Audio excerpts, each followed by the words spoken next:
시청자 여러분 안녕하세요. 8월 27일 수요일 파이널샷 시작합니다. 오늘 국내 증시는 양시장 모두 다 명확한 방향성을 보여주지는 않고 있습니다. 외국인의 이탈이 시장에서 나오면서 명확하지 않은 등락을 거듭하는 시장이 우리 시장에서 포착이 되고 있는데요.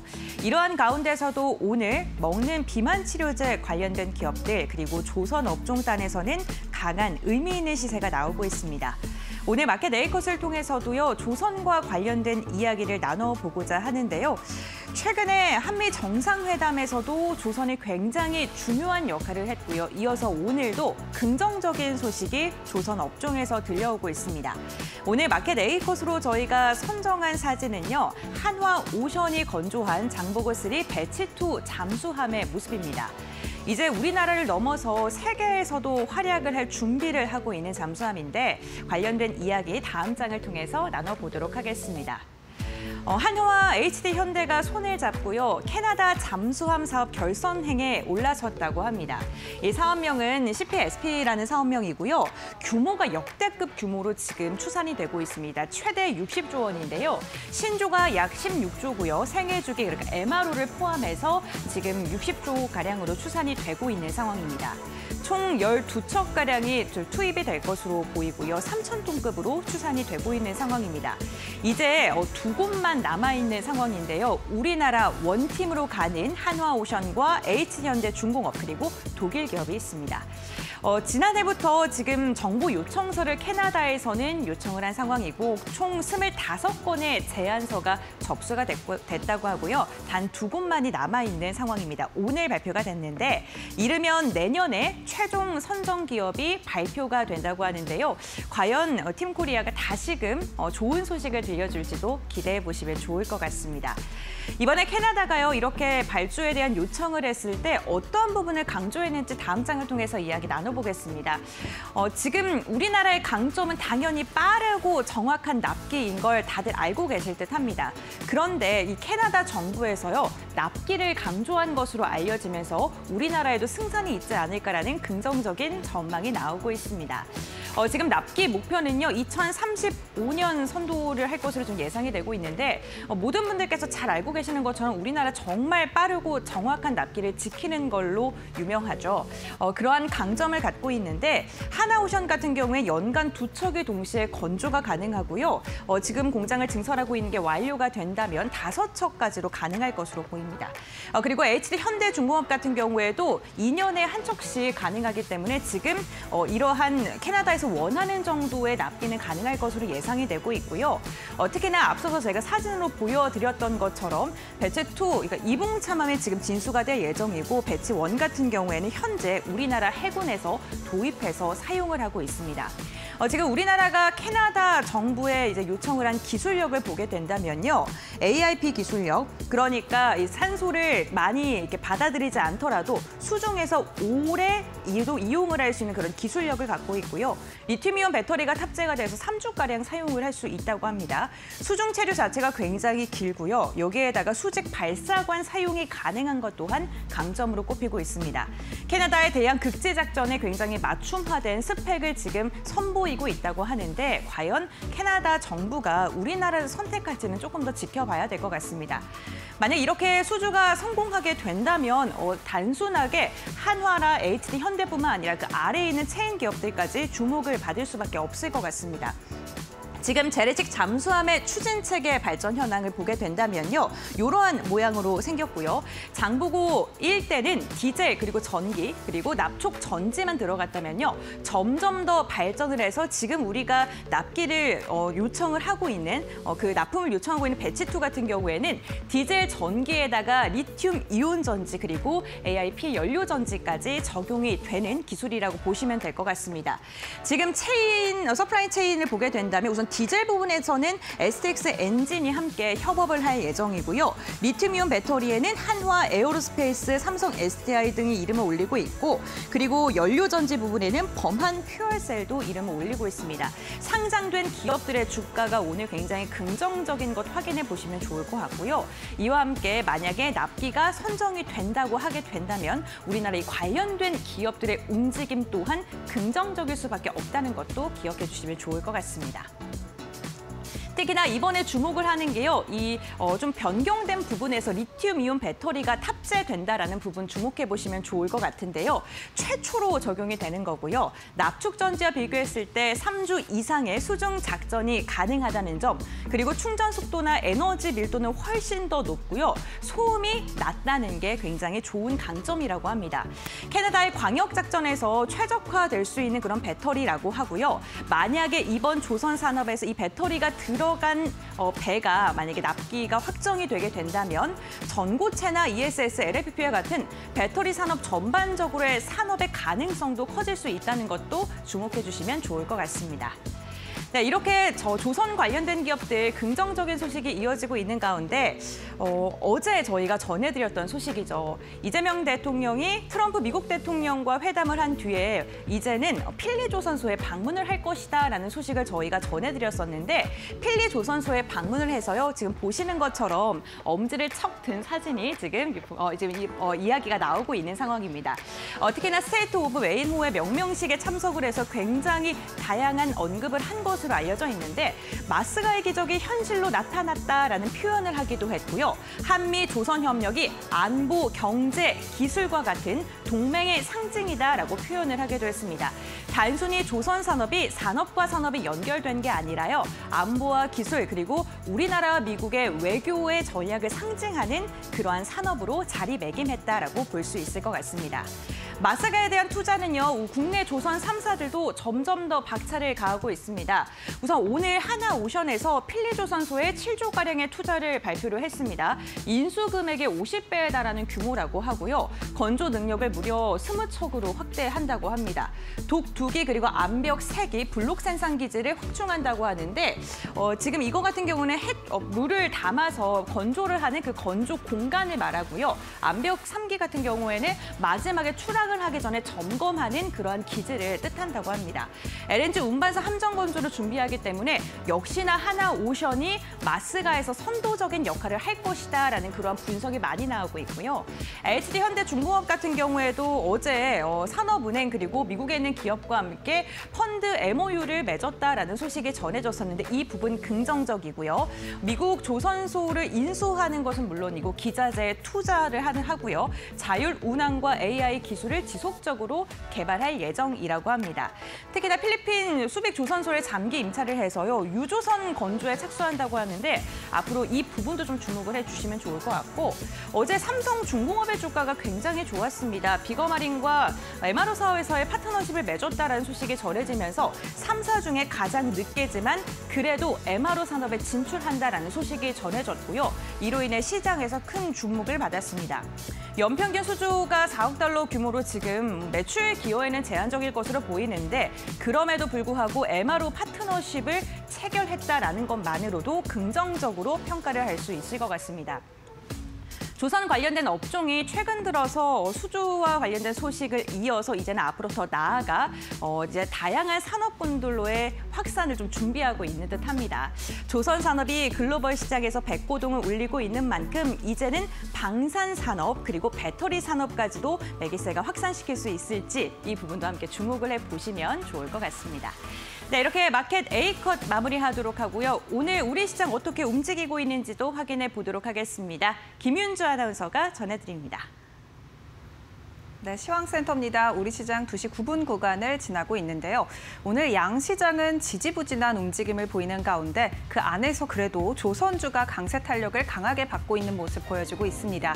코스피가 현재 시간 강보합권에서 거래가 되면서 3,182선 부근을 지나가고 있고요. 코스닥도 약보합권 내에서 거래가 되면서 801선 지나가고 있는데 오늘 양시장은 보합권 내에서 움직이면서 관망세가 짙은 모습을 연출하고 있습니다. 조금 더 자세한 일중 흐름 코스피부터 살펴보도록 하겠습니다.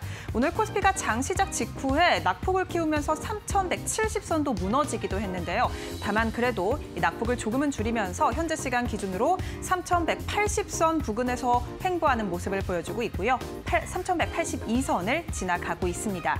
코스닥도 함께 살펴보도록 하겠습니다. 오늘 코스닥 같은 경우도 코스피와 어느 정도 비슷한 흐름을 보여주고 있습니다. 장중 한때 800선을 내려놓기도 했지만 그래도 현재 시간 기준 800선을 회복하면서 부근에서 801선 부근에서 움직이는 모습 보여주고 있고 딱 800선을 부근으로 해서 계속해서 등락을 반복하는 모습을 보여주고 있습니다.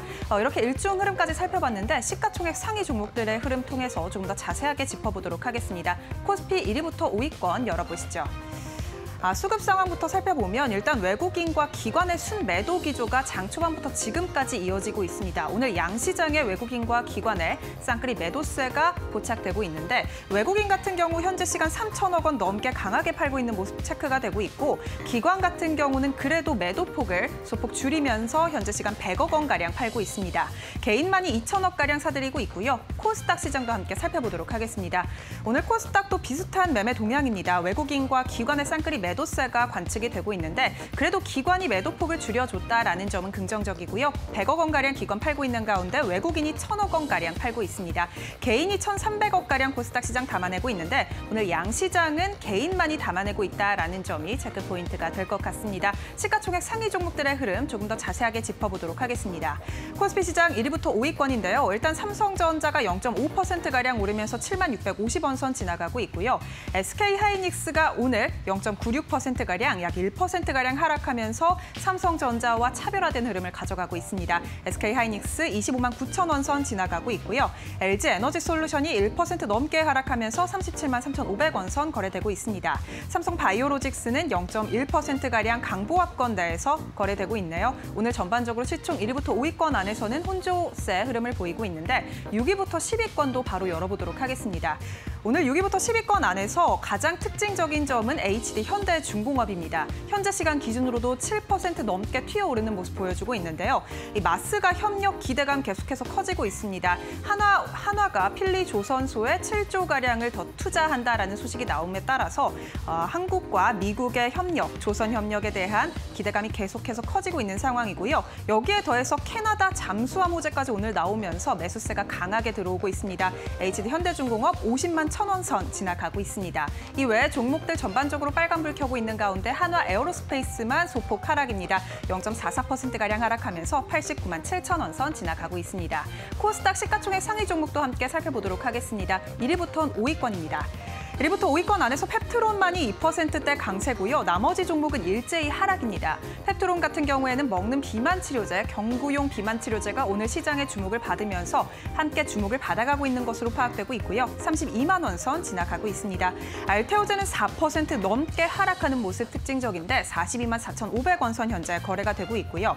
에코프로비엠과 에코프로도 일제히 하락하는 모습 보여주고 있습니다. 파마리서치도 2%가량 하락하면서 69만 2,000원 선 지나가고 있습니다. 이렇게 시가총액 상위 종목까지 함께 살펴봤습니다. 그렇다면 오후장 들어 특징주는 어떤 게 있을지 첫 번째 특징주부터 열어보겠습니다. 오늘 첫 번째 특징주는 인벤티지랩입니다. 인벤티지랩이 작년에 이 베링거와 함께 계약했다라는 소식에 추가적인 소식이 함께 나왔습니다. 물질 이전 계약을 체결했다라는 소식이 나왔는데 이 소식에 오후장 들어 상한가를 터치했습니다. 조금 더 구체적으로 살펴보자면 이 장기 지속형 주사제 이 연구의 계약 기간을 연장을 하고요. 마이크로스피어 기반 후보제형 물질 이전 계약을 신규 체결했습니다. 글로벌 빅파마의 이러한 계약이 공고화됨에 따라서 인벤티지랩에 대한 기술 가능성 점점 더 확대가 되고 있고요. 현재 시간 47,450원 선 지나가고 있습니다. 두 번째 특징주 바로 열어보겠습니다.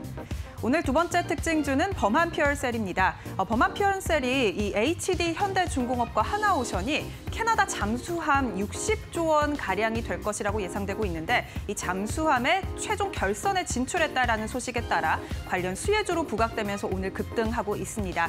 특히나 범한 퓨얼셀 같은 경우에는 수소 연료 전지를 만드는 기업인데요. 하나오션의 납품을 실제로 하고 있기 때문에 시장에서 가장 큰 주목을 받아가고 있고요. 11%가량 오르고 있지만 장 초반보다는 오름폭을 줄이면서 오후장 들어서 조금은 오름폭을 줄이는 모습 가져가고 있습니다. 현재 시간 기준으로 2만 300원 선 지나가고 있습니다. 마지막 특징주 열어보겠습니다. 오늘 마지막 특징주는 에코입니다. 에코 같은 경우에는 이 K-팝 데몬 헌터스의 열풍이 아직도 식지 않았다라는 소식에 관련 수혜주로 주목을 받고 있는데요. 특히나 이 K-팝 데몬 헌터스가 넷플릭스에서 가장 많이 본 영화 1위에 랭크가 되었고요. 또 국립중앙박물관의 에코의 키보드가 현재 입점이 되어 있는데 국립중앙박물관 같은 경우 방문자 수가 역대 최대 방문자를 경신했다고 합니다. 그리고 이 단청 키보드가 계속해서 품절되고 있다라는 소식이 나오게 되면서 에코가 관련 수혜주로 부각받으며 오늘 상한가를 터치했고요. 현재 시간 기준으로도 상한가 유지가 되면서 1153원 선 지나가고 있습니다. 지금까지 오후장 시장 상황 살펴봤습니다. 네, 마켓 앵커 심층 분석 시간으로 이어가 보겠습니다. 오늘은 브리핑을 통해서 조선 업종에 대한 이야기를 들려드렸는데요. 관련돼서 우리가 어떻게 전략을 세워야 되는지 전문가의 시각에서 이야기 나눠보도록 하겠습니다. 오늘 해운솔루션의 이정호 대표 함께합니다. 안녕하세요. 안녕하세요. 네, 반갑습니다. 조선 업종에서 연일 호재가 들려오고 있는 상황인데요. 오늘은 한화오션, HD현대가 캐나다 잠수함 사업 최종 결선에 올렸다는 소식이 들려왔습니다. 독일과 이제 경쟁을 하게 되는데 양 팀이 갖고 있는 강점이 어떤 건지 그리고 이번 수주전에서 관전 포인트가 뭔지 궁금합니다. 어떻게 보면 하나오션과 HD현대가 네. 원팀으로 하면서 이렇게 수주까지 하려는 노력이 어떻게 보면 오늘 시장에서 조선주들을 빛을 발하고 있지 않나라고 생각이 들고 있어요. 하나오션 같은 경우는 다들 알다시피 어떻게 보면 잠수함 관련해가지고 우리나라의 최초, 최고 뭐 이런 기술력을 다 보유하고 있다라고 보시면 되는데 요즘에 얘기가 계속적으로 나오는 게 리튬 이온 배터리 기반의 차세대 잠수함 추진이나 이런 부분 계속적으로 얘기가 나오고 있습니다. 기존에는 디젤 엔진으로만 운전을 했던 잠수함이 어떻게 보면 리튬 이온까지도 연결이 됐을 경우에 어떻게 보면 보다 정숙성 그리고 어떻게 보면 에너지 효율 이런 부분이 더욱더 올라갈 가능성은 있기 때문에 조금 더 하나오션의 기술력이나 이런 부분이 또 평가가 된다라고 생각이 들고 있고 필리조선소를 인수할 때 당시만 해도 어떻게 보면 무모한 도전이 되지 않을까라는 걱정도 있었습니다. 하지만 이 부분이 어떻게 본다면 해외 다각화로 다가올 수 있는 해양 방산 산업 관련해가지고 중요한 거점이나 인프라가 될 가능성도 있기 때문에 하나오션 그리고 어떻게 보면 HD 현대중공업 같은 경우는 초대형 수주나 이런 경험이 풍부하다라고 보시면 돼요. 그리고 제일 중요한 건 전투체계, 기술력 이런 부분이 어느 정도 있는 부분이 있는 만큼 하나랑도 어느 정도 시너지가 맞을 가능성은 있지 않나라고 생각이 드는데 독일이 잠수함하면 또 강국입니다. 네, 독일 같은 경우가 잠수함에 대해서 워낙 전통적으로 잠수함에 대해서 맨 처음에 시작했던 부분도 있고 워낙 기술력이나 이런 부분이 뛰어난 부분이 있다라고 보시면 돼요. 하지만 캐나다 입장에서 어떻게 본다면 K 방산을 왜 계속적으로 외국에서 러브콜을 할까라고 본다면 기술력 그리고 가격 경쟁력 이런 부분이 더 좋지 않나라고 생각이 들고 있고 캐나다 입장에서는 자꾸 현지화 얘기를 많이 하는 부분이 있습니다. 하지만 하나오션이 갖고 있는 필리조선소에서 어떻게 보면 잠수함 건조나 이런 부분이 이루어질 가능성이 나올 때 보다 어떻게 보면 수주 모멘텀은 더 올라갈 가능성은 있기 때문에 지금 상태로는 어떻게 보면 독일보다는 우리나라 국가가 수주가 될 가능성이 더욱더 높지 않나라고 저는 생각이 들고 있습니다. 네, 그렇군요. 이번 계약 규모가 지금 최대 60조 원 규모라고 평가를 받고 있습니다. 지금 어마어마한 규모인데 잠수함이다 보니까 방산 관련된 것도 좀 연관이 되어 있거든요. 그래서 뭐 STX 엔진이라던가 LRG 넥스원과 같은 그런 공급망 부분도 언급이 되고 있는 상황입니다. 이들 개별 종목의 수혜 가능성은 어떻게 볼까요? 수혜 가능성도 있다라고 생각이 들고 있어요. 어떻게 보면 잠수함만 가져가는 게 아니라 거기에 플러스 방산까지도 같이 갈 경우에는 어떻게 보면 추가적인 호재나 이런 부분이 작용될 가능성은 높다라고 생각이 들고 있고 STX 엔진이 좀 더 오늘 장에서 눈에 띄게 더 올라가고 있지 않나라고 생각이 들고 있습니다. 엔진 관련사는 STX 엔진과 하나 엔진 이 두 종목이 있다라고 보시면 되는데 두 종목 다 어느 정도 상승 탄력을 이어주고 있는데 STX가 조금 더 눈에 띄는 모습가 나오고 있는 부분이 잠수함 쪽 디젤 엔진 및 추진 시스템의 핵심 공급사였던 부분이 있기 때문에 더욱더 부각이 되지 않았나라고 생각이 들고 있고 LRG 넥스원 쪽으로 만약에 수주가 이뤄진 경우에는 저는 보다 폭풍 성장이 될 가능성이 높게 평가하다라고 말씀을 해드리고 싶어요. 물론 잠수함만 파는 게 아니라 거기에 미사일이나 이런 부분까지도 같이 들어가서 팔 경우에는 보다 어떻게 보면 실전 모멘텀이나 이런 부분이 더 올라갈 가능성은 있다라고 생각이 들고 있고 LRG 넥선 하면 다들 천무만 생각하는데 레이더 관련 시스템이나 이런 부분도 어떻게 보면 강자다라고 보실 수가 있습니다. 그렇기 때문에 저는 두 종목 중에서 조금 더 기대되는 포인트는 LRG 넥선이 되지 않을까라고 생각이 들고 있습니다. 네, 알겠습니다. 관련돼서 종목 관련된 이야기를 좀 나눠봤고요. 그 잠수함 장보고 3 배치 2 그걸 이렇게 리포트를 쭉 분석 리포트를 봤는데 특이한 게 리튬이온 배터리 사용을 하는 거더라고요. 네, 그래서 오늘 뭐 범한 슈페어셀이라던가 이런 기업들의 강세도 지금 눈에 띄는데 배터리라던가 전력 기업들까지도 수혜가 이어질까요? 만약에 우리나라 기업이 수주를 받는다고 봤을 때는 충분히 이루어질 가능성도 있다라고 생각이 들고 있어요. 어떻게 보면 각 국가의 우리나라에서 제일 좋은 최신 시설의 잠수함이나 이런 부분 사고 싶다라고 생각이 들고 있고 요즘에는 계속적으로 키워드가 친환경인 부분도 있잖아요. 그리고 왜 배터리를 사용하냐 이런 부분을 봤을 때 잠수함에서 제일 중요한 게 어떻게 보면 소음입니다. 우리가 잠수함을 사용하는 거는 아무도 모르게 침투하거나 조용히 가기 위해서 이런 부분이 있는데 디젤 엔진이나 이런 부분을 사용할 경우에는 어떻게 보면 소음이나 이런 부분도 문제가 되는 부분도 있어요. 거기서 이제 하이브리드까지도 넘어가면서 리튬 이온까지도 어떻게 보면 해결이 될 경우에는 보다 어떻게 보면 정숙성이나 이런 부분이 더 올라갈 가능성은 있다라고 생각이 들고 있고 오늘 장에서 유독 어떻게 보면 범용 퓨얼셀이 더 강한 모습세가 나오고 있는데 요즘 뭐 신재생 하면은 뭐 태양광, 풍력 이런 종목들보다는 수소가 조금 더 눈에 띄었던 부분 어떻게 보면 연료 전지가 조금 더 각광을 받았다라고 생각하는 부분이 있다라고 말씀을 해드리고 싶고 리튬이온 배터리 관련해가지고 삼성 SDI가 조금 언급이 되고 있는데 저는 생각보다 이 잠수함 쪽 모멘텀이나 이런 부분은 조금 더 시간은 더 필요할 가능성은 또 있다라고 생각이 들고 있어요. 그렇기 때문에 어느 정도 2차 전지 관련해가지고는 조금 참고사항으로만 봐줬으면 좋겠다라고 생각이 들고 있고 지금 단기 테마성으로는 수소 쪽, 범한 퓨얼셀이 조금 더 강한 모습세가 나오고 있다. 그렇다고 본다라면 연료전지 쪽이나 이런 부분이 다시 한번 부각이 되면서 올라갈 가능성이나 있기 때문에 계속적으로 테마적으로 단기 트레이딩 관점으로 지켜보시는 게 좋지 않나라고 생각이 들고 있습니다. 네, 알겠습니다. 수소 관련된 분야도 좀 꼼꼼하게 체크를 해보셔야 된다라고 이야기를 해주셨고요.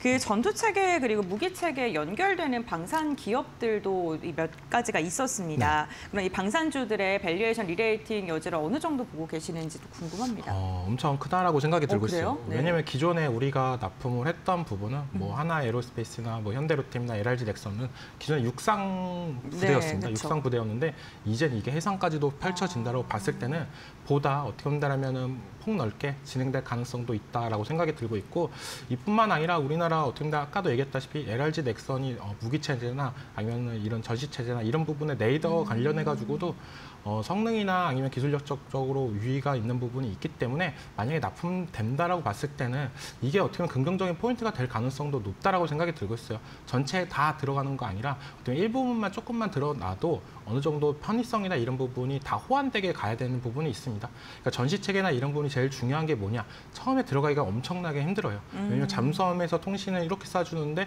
구축함에서 이렇게 쏴주고 이걸 맞추는 부분도 되게 많기 때문에 만약에 잠수함 들어가면서 조금이라도 들어간다고 봤을 때는 저는 어떻게 본다면 이게 계기로 돼서 계속적으로 확대될 가능성이 제일 높은 부분이지 않나라고 생각이 들고 있고 우리가 기존에랑 생각했던 것보다 파급적인 수요나 이런 부분이 더 늘어날 가능성은 해상 우리가 그냥 군함만 파는 게 아니라 거기에 들어가는 폭탄과 미사일 이런 부분까지도 다 파는 부분이 있기 때문에 어떻게 본다면 패키지 성격이 되게 강하다라고 생각이 들고 있어요.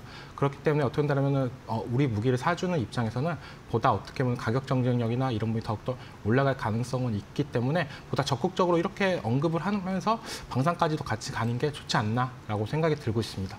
네, 알겠습니다. 조선 관련 기업들이 뭐 주목을 받았던 게 수주를 잘 따와서 맨 처음에 주목을 받기 시작하다가 필리조선소 인수하면서 MRO 산업이 주목을 받았고 이제는 캐나다까지도 확장이 되고 있는 것 같은데요. 어쨌든 우리가 빼놓을 수 없는 게 MRO 부분인 것 같아요. 그렇죠? 지금 3사가 다 이제는 결국에는 MRO 사업에 진출을 한 것으로 알려져 있는데 오늘 한화에서 대규모의 투자 계획 발표했고요. 네. 또 HD 현대 같은 경우에는 미국 기업과의 펀드 조성 소식 있고 삼성중공업 많은 분들께서 기다렸을 것 같은데 MRO 소식 좀 전해줬습니다. 각 사마다의 차별점 그리고 강점이라던가 특징 뭐 이런 게 있다면 어떤 게 있을까요? MRO 산업 관련해가지고 누가 뭐래도 지금은 하나오션이 제일 우선에 있지 않나라고 생각이 들고 있고 필리조선소를 인수했던 부분이나 이런 투자나 이런 부분이 보다 MRO 산업의 탄력성을 받을 가능성은 있다라고 생각이 들고 있어요. 그리고 두 번째로는 뭐 HD 현대중공업 같은 경우에 공동 투자 펀드를 통해 글로벌 네트워크를 활용한다고 했었는데 이런 부분도 어떻게 보면 긍정적인 포인트가 될 가능성은 있다라고 생각이 들고 있습니다. 하지만 우리가 제일 기대했던 건 어떻게 보면 삼성중공업의 MRO 산업의 진출이 제일 크지 않나라고 생각이 들고 있어요. 어떻게 보면 삼성중공업 같은 경우는 다들 알다시피 군안 산업이나 이런 부분은 이제는 안 한다라고 했습니다. 그러면서 이제는 한 발짝 마스가 프로젝트를 한 발짝 멀어진 거 아니야? 라는 생각이 들겠지만 어떻게 보면 MRO 산업까지도 진출한다는 거는 어떻게 보면 AS 서비스나 이런 부분이 보다 늘어날 가능성은 있다라고 생각이 들고 있고 그만큼 우리나라 MRO 신화, 미국과의 MRO 시장성이 더욱더 크다라고 삼성중공업도 인정을 한 거라고 보시면 된다라고 생각이 들고 있어요. 두 회사로서도 어떻게 본다면 더 뭐 캐파나 이런 부분이 따라가지 못하니까 우리까지도 들어가도 충분히 수익성이 있다라고 생각하는 부분이 있고 MRO 산업으로 끝난다라고 생각했을 때는 이 사업을 안 했을 거다라고 생각이 들고 있습니다. 어떻게 보면 시초가 될 가능성이 높다라고 생각이 들고 있어요.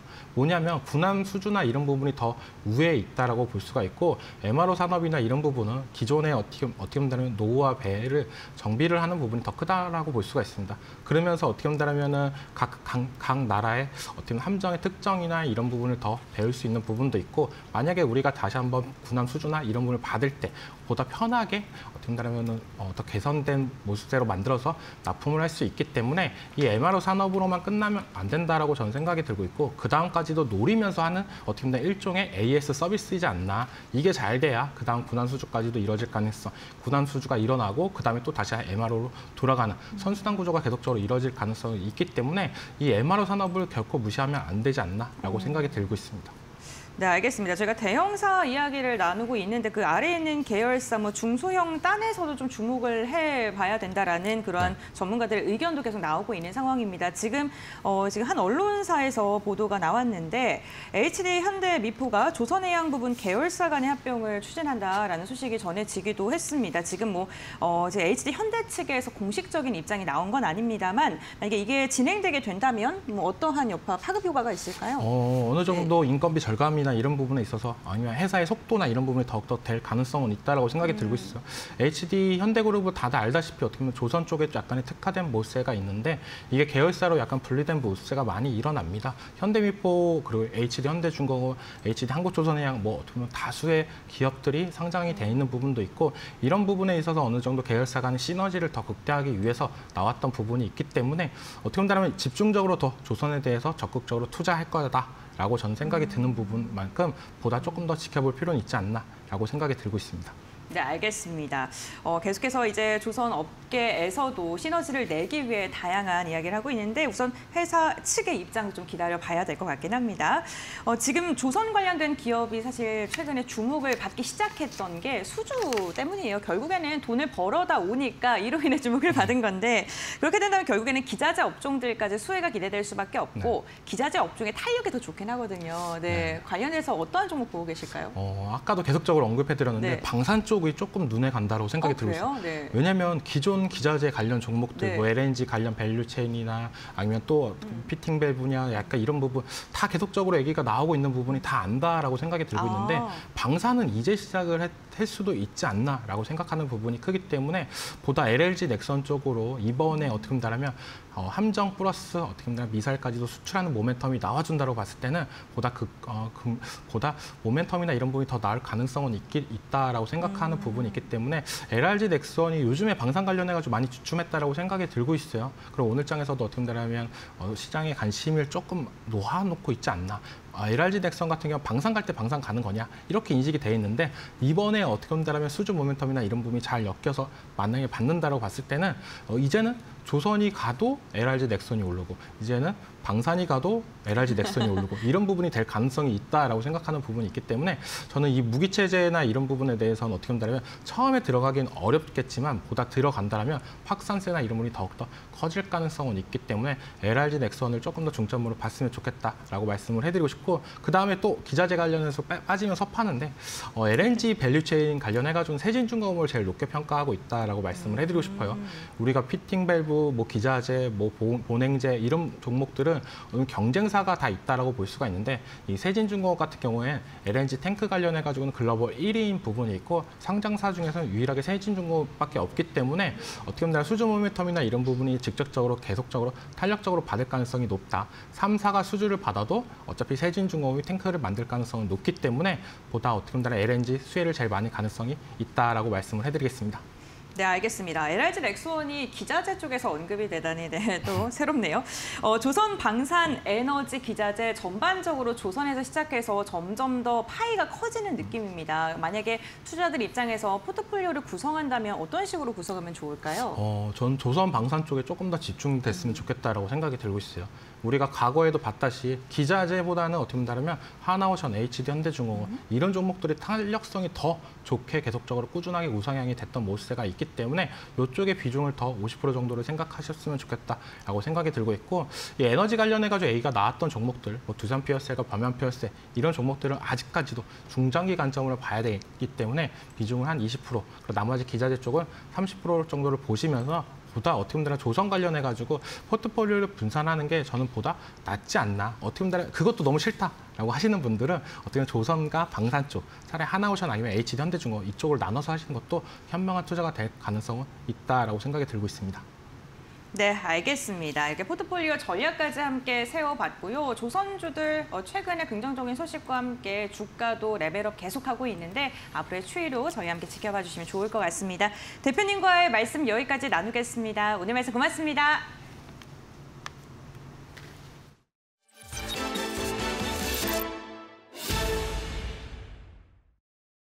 (2025년) 초 대한민국 조선업은 위기의 끝자락에 서 있었다. 한때 세계 시장 점유율 70%를 자랑하던 한국 조선업은 지금 중국의 3년 연속 수주량 1위를 내주고 있었다. 2024년 기준 중국의 조선 수주 점유율은 52.5%, 한국은 30.8%, 건조 속도, 가격, 공급망에서 한국은 확실히 밀리고 있었다.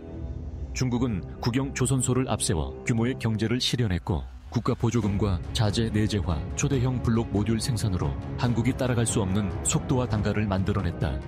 수주전에서 한국은 번번이 밀렸고, 많은 이들은 이제 중국을 추월하는 건 불가능하다고 말해왔다.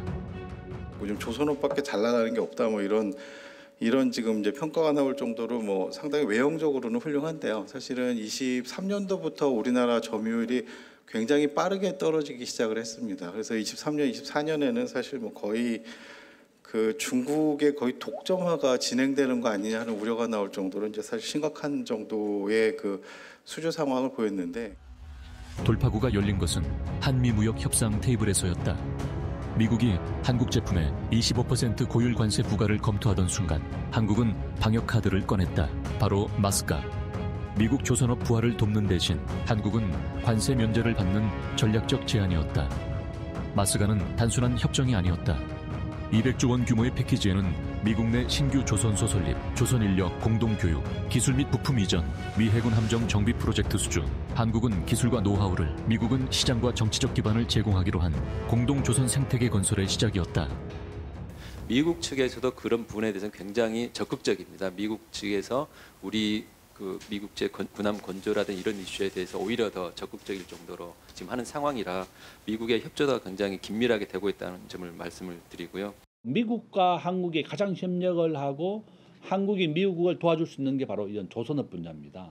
바로 이런 것 때문에 미국이 발주한 MRO 사업, 미국의 배를 구축함을 유지하고 보수하는 것을 우리 하나가 땄습니다. 한 10조 원 정도 규모가 되고, 바로 이렇게 미국의 앞으로 항공모함 구축함을 우리 대한민국이 이제 수리를 해주고 유지해야 되는 상황이고, 가장 크게 기여를 할 것이다. 마스카를 전담할 TF를 꾸렸고, 한화오션은 50명의 기술 인력을 미국에 파견해 현지 조선 인력 교육을 시작했다. 2030년까지 3,000명 양성이 목표다. 성과는 이미 시작됐다. HD 현대중공업은 최근 미국 해군 함정 수리 계약을 수주했다. 한국조선사가 미국 국방선단의 핵심 유지보수에 참여한 첫 사례였다. 산업부는 마스카 프로젝트를 공식 국가 전략 사업으로 채택했고, 민관 공동 TF와 협의체 구성을 발표했다. 이는 당이 수주 확보를 넘어 한국조선업의 구조 자체를 바꾸려는 시도였다. 우리는 묻는다. 한국조선업은 다시 부활할 수 있을까? 답은 단순한 회복이 아니다. 마스카는 한국조선업이 더 이상 중국과의 싸움에만 갇히지 않겠다는 선언이었다. 대한민국의 조선업은 글로벌 전략의 키를 쥐고 다시 돛을 올렸다.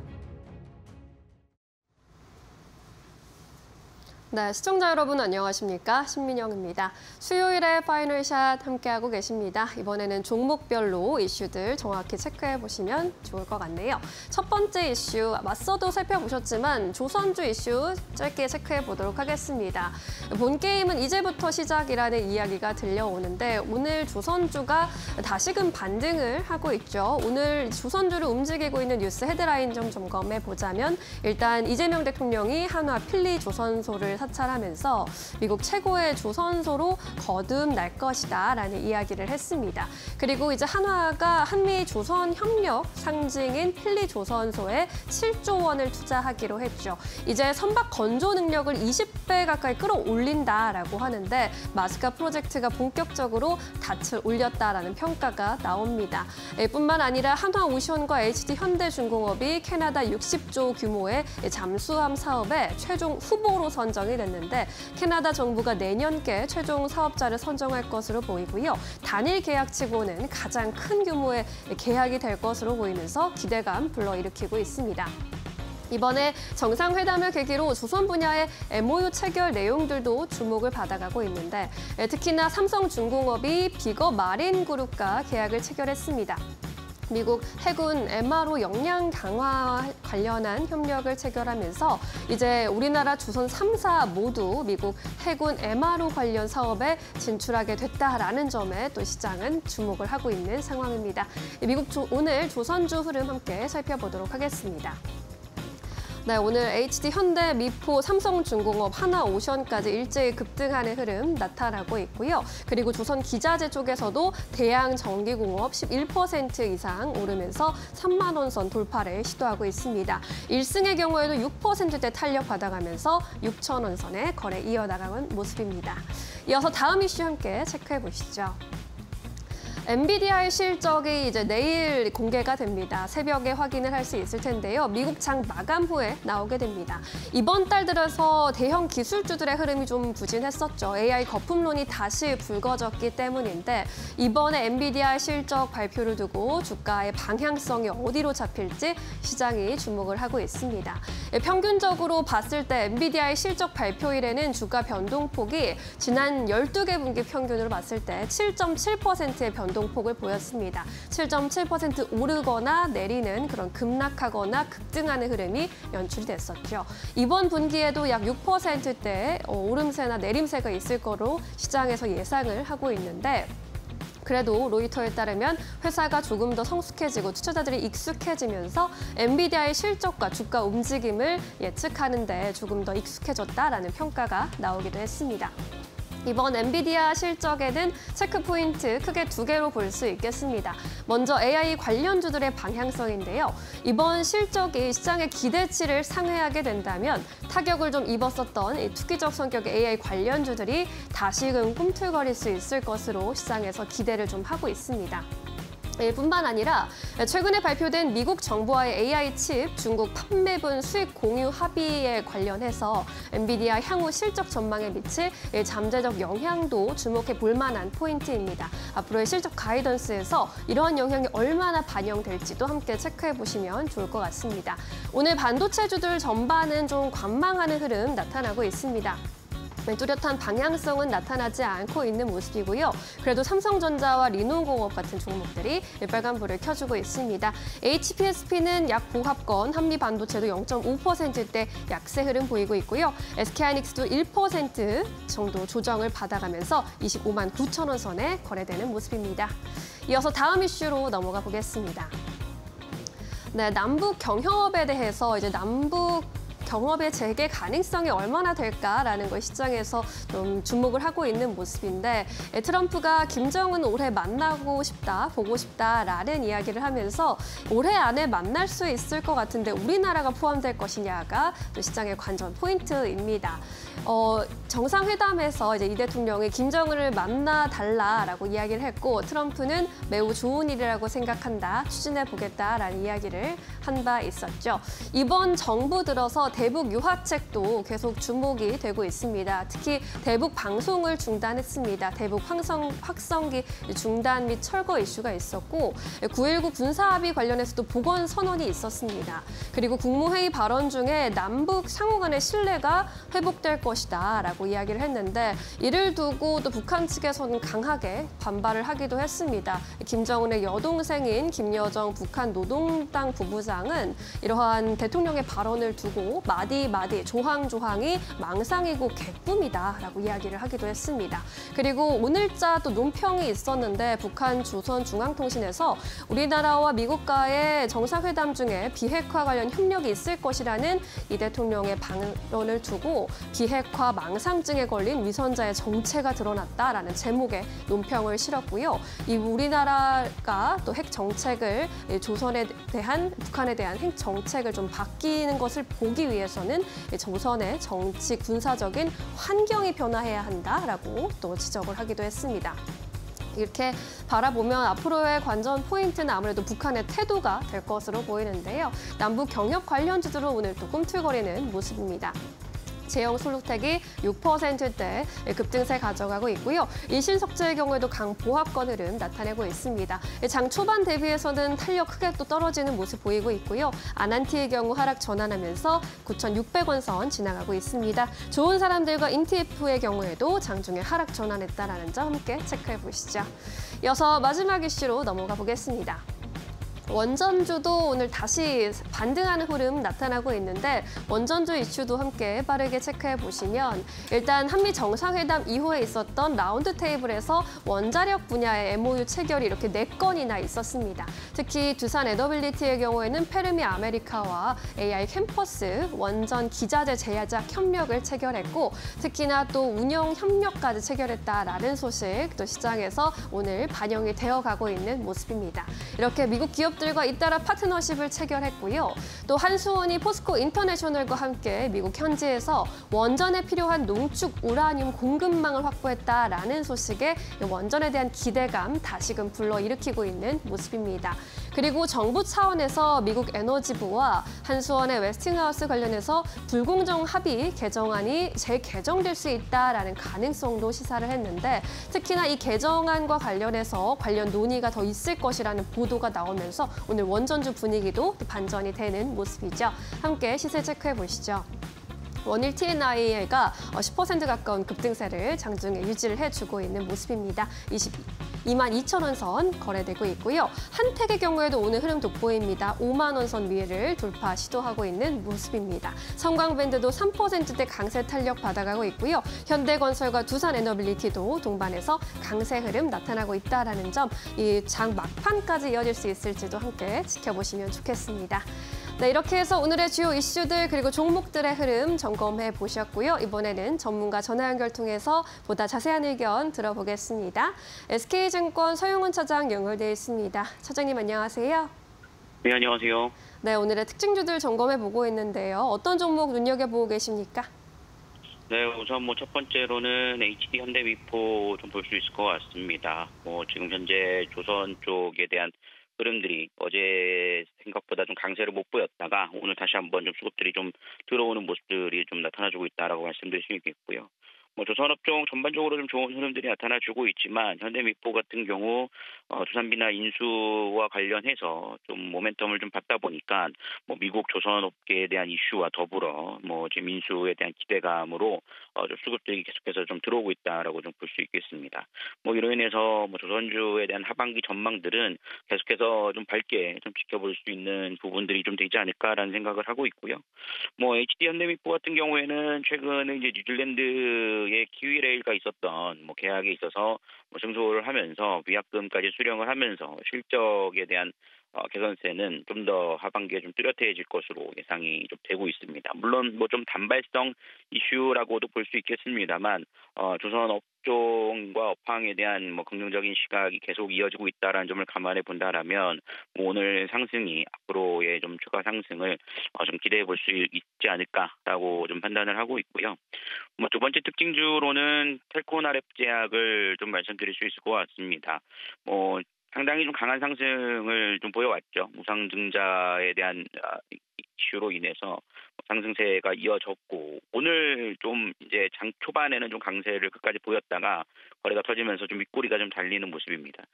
조선업종과는 다르게 이제는 조금 조심해야 될 시기가 아닐까라는 생각이 좀 판단이 들고요. 뭐 지금 시장 자체가 좀 방향성이 좀 없는 상황 속에서 이슈에 따라서 좀 종목들의 상승과 하락이 좀 나눠지는 모습들이 나타나주고 있는데 연속성이 있을 수 있는 이슈인가에 대한 부분들을 분명히 따지면서 지금은 좀 투자 전략을 세우셔야 할 좀 중요한 좀 변곡점 자리가 아닐까라고 좀 판단이 들어서 뭐 HD 현대 위포와 또 셀콘 RF 제약을 좀 말씀드릴 수 있을 것 같습니다. 네, 오늘의 특징주들에 따른 의견 제시해 주셨습니다. 이번에는 종가 베팅주 한번 여쭤보겠습니다. 종가로 베팅해 볼 만한 종목, 어떤 종목 보고 계실까요? 네, 제가 종가로 보고 있는 종목은 한국항공우주 말씀을 좀 드릴 수 있을 것 같고요. 뭐 방산주라고 볼 수 있겠습니다만 최근에 이제 이재명 대통령의 국방비 증액에 대한 공감대 형성이 좀 이루어졌다라는 점에서 뭐 긍정적인 흐름들이 좀 이어질 수 있을 것으로 예상이 됩니다. 지금 한국항공우주 같은 경우에는 하반기 수주 잔고가 26조 7천억을 좀 확보를 했고 이는 약 7년치 정도의 매출이라는 점을 감안해 본다라면 뭐 하반기에 대한 실적 기대감과 더불어서 국방비 증액에 대한 부분들까지 좀 이어지게 된다라면 앞으로의 흐름들도 충분히 좀 기대해 볼 수 있을 것으로 예상이 좀 되고 있고요. 뭐 박스권 상단 이상의 좀 돌파도 한번 좀 노려볼 수 있다라는 차원에서 한국항공우주 좀 살펴보시면 좋지 않을까라고 말씀을 좀 드릴 수 있겠습니다. 네, 한국항공우주에 대한 의견 들어봤습니다. 오늘 여기까지 들어야겠네요. 고맙습니다. 네, 감사합니다. 네, 마감 약 45분가량 남겨두고 있는 가운데 놓치지 말아야 할 종목들 점검해 보시죠. 질시인포 박근호 이사 함께합니다. 어서 오세요. 안녕하십니까. 네, 반갑습니다. 오늘도 파이널샷이 포착한 오후장 특징주들 먼저 화면으로 만나보겠습니다. 네, 한화오션을 비롯해서 조선주들 강세 흐름 포착되고 있습니다. 조방원이 다시 시장에서 주도권을 가져가고 있고요. CJ의 경우에는 중국인 입국 수혜, 무비자 입국 수혜에 따라서 강세 흐름 포착이 되고 있습니다. 인벤티지랩의 경우에는 상한가까지 점프를 했는데요. 글로벌 파마와의 계약 소식에 눈에 띄는 모습 연출하고 있습니다. 이 안에서 집중해 볼 만한 종목 찾아볼게요. 첫 번째 종목입니다. 네, BH 골라주셨습니다. 눈에 띄는 흐름입니다. 8% 이상 올라주고 있고 폴더블폰 관련주 강세 지속되고 있는데 흐름 어떻게 보고 계실까요? 네, 오늘 일단 삼성 디스플레이 이 서플라이 체인에 있는 기업들이 시장에서 굉장히 좀 흐름이 좋은데요. 대표적으로 이제 지금 첫 번째 종목으로 이슈 종목으로 말씀을 드리고 있는 BH 그리고 덕산, 네오룩스 이런 기업들이 최근에 시장에서 좀 관심을 받고 있는데 뭔가 이제 기다리고 있는 게 이제 가시화가 되고 있기 때문에 시장에서 관심을 많이 받는 거겠죠. 오늘 딱히 특별한 이슈는 없긴 합니다만은 일단 아이폰 관련돼서 아이폰 폴더블폰 관련돼서 이제 아이폰이 이제 어떤 폴더블폰을 만들려고 하면 각종 부품들을 이제 만들 수 있는 부품사들을 선정을 해야 되잖아요. 그것과 관련돼서 이제 막바지 선정 작업 중이다라는 어떤 내용이 한 며칠 전에 언론 보도로 좀 기사화가 되긴 했었습니다만은 아무래도 이제 그 LG는 탈락이 됐고 이제 이 폴더블폰 관련돼서 삼성 디스플레이가 2년 동안 독점으로 이제 공급을 하기로 계약이 맺은 것으로 이제 시장에 알려졌는데 네. 그럼 그 삼성 디스플레이 지금 삼성 폴더블폰을 만드는 이제 거기에 들어가는 어떤 부품사들이 거의 애플 쪽으로 이제 삼성 디스플레이 같이 들어갈 수밖에 없는 상황이니까 꼭 같이 들어갈 필요는 없긴 합니다만 아무래도 많은 부품적으로 많이 검증이 돼 있는 상황이라 기존에 이제 그 갤럭시 폴드 시리즈에 들어가는 어떤 그 참여를 했던 업체들이 관심을 받고 있는 거죠. 일단 그 제가 항상 아이폰 관련돼서 부품사들 얘기를 할 때 말씀을 드리는 부분인데 아이폰 이제 애플은 자기네 부품을 만들 때 무조건 전용 라인입니다. 뭐 다른 제품 만들 때 그 섞어서 만드는 라인을 절대 못 쓰게 하거든요. 그래서 삼성 디스플레이가 일단 아산에 그 아이폰 폴더블 전용 라인을 깔고 있다라는 것은 이제 이미 알려진 사실이고 BH 같은 경우는 이제 기판, 이제 연성회로 기판을 만드는 어떤 기업으로 많이 알고 계실 텐데 우리가 보통 핸드폰을 한번 열어보신 분들은 많이 계시진 않겠습니다만 이제 꽉 차 있는 기판 있잖아요. 그걸 만드는 기업이 아니라 그 안에 이렇게 니은자로 꺾여져 있는 약간 이렇게 흔들면 달랑달랑거리는 셀로판지 같은 기판이 있어요. 그걸 이제 FPCB라고 하는데 그거 만드는 기업이죠. 근데 물론 이런 게 있습니다. 우리가 보통 아이폰 신제품이 나오면 16이 나오면 15는 안 팔리겠죠. 잘 줄어들겠죠. 그렇기 때문에 전체 판매 대수는 유지가 되고 있는데 이 폴더블 폰 관련돼서는 그 안에 들어가는 이 연성 회로 기판 기존의 그냥 바 형태로 되어 있는 휴대폰, 스마트폰 대비해서 굉장히 비싸지기 때문에 그 부분들이 이제 BH에 앞으로 이제 실적적으로 연결이 된다고 생각을 하는 거죠. 2분기 실적은 별로 좀 안 좋았어요. 그 하반기로 좀 약간 그 어떤 매출이 좀 이연이 됐다라는 표현을 많이 쓰는데 상반기 때 별로 안 좋았고 하반기 때 일단 실적 턴어라운드를 좀 예상을 하고 있는 상황인데 올해 이제 온기 기준으로 연간 기준으로 한 600억이 좀 안 되는 한 570억 정도 영업이익을 시장은 전망을 하고 있는데 상당히 좋은 부분이라고 생각을 하고 있습니다. 수급도 굉장히 많이 개선이 되고 있거든요. 한번 차트 한번 살펴보도록 하겠습니다. 네. 한번 이제 아이폰 폴더블 폰 관련된 이슈가 나올 때마다 급등 나오고 조정을 상당히 오랜 기간 동안 갖고 가고 다시 이슈되면 장대 양봉 나오고 조정, 그다음에 오늘 세 번째 장대 양봉인데 수급적으로 봤을 때 외국인들 기관이 굉장히 오랫동안 팔았습니다. 오랫동안 팔았다가 바닥을 수급 바닥을 기관이 먼저 잡았고 그 다음에 외국인 빨간색이 잡고 지금 이제 상당히 뭐 많이 살 때는 많이 사고 있는데 최근에 좀 약간 주춤하다가 오늘 기관이랑 외국인 모두 동시 순매수 분위기이긴 한데 이러한 패턴이 반복된다라고 하면 우리가 여기서 좀 약간 배워야 될 것은 오늘처럼 장대 양봉이 올라갔을 때 매수가 아니라 좀 러프하게 그 조정을 좀 일주일 정도 주고 가격적으로 좀 약간 메리트 있었을 때 사는 게 낫지 않나라는 생각을 하고 있는데 이 패턴이 계속 뭐 반복된다라는 것을 뭐 담보할 수 없긴 합니다만 나름대로 계속 연결이 되니까 좀 조정을 한번 기다려보는 전략이 낫지 않을까라는 생각을 하고 있습니다. 네, BH에 대한 전략을 함께 세워봤습니다. 수급이 긍정적으로 유입되고 있기 때문에 눈여겨보셔도 좋을 종목 같습니다. 네, 두 번째 특징주로 넘어가 볼까요? 네, HD 현대중공업 여기도 급등세 연출하고 있습니다. 마스카 프로젝트에 대한 기대감 그리고 또 캐나다 잠수함 사업의 최종 후보로 선정됐다라는 소식에 눈에 띄는 흐름 보이고 있는데 오늘 이 모습 어떻게 보십니까? 네. 제가 이제 지금 조선주 그리고 방산주들을 볼 때 여러분들이 이렇게 뭐 좋은 재료가 계속 나와서 올라가니까 좋다라고 생각을 하실 수도 있지만 네.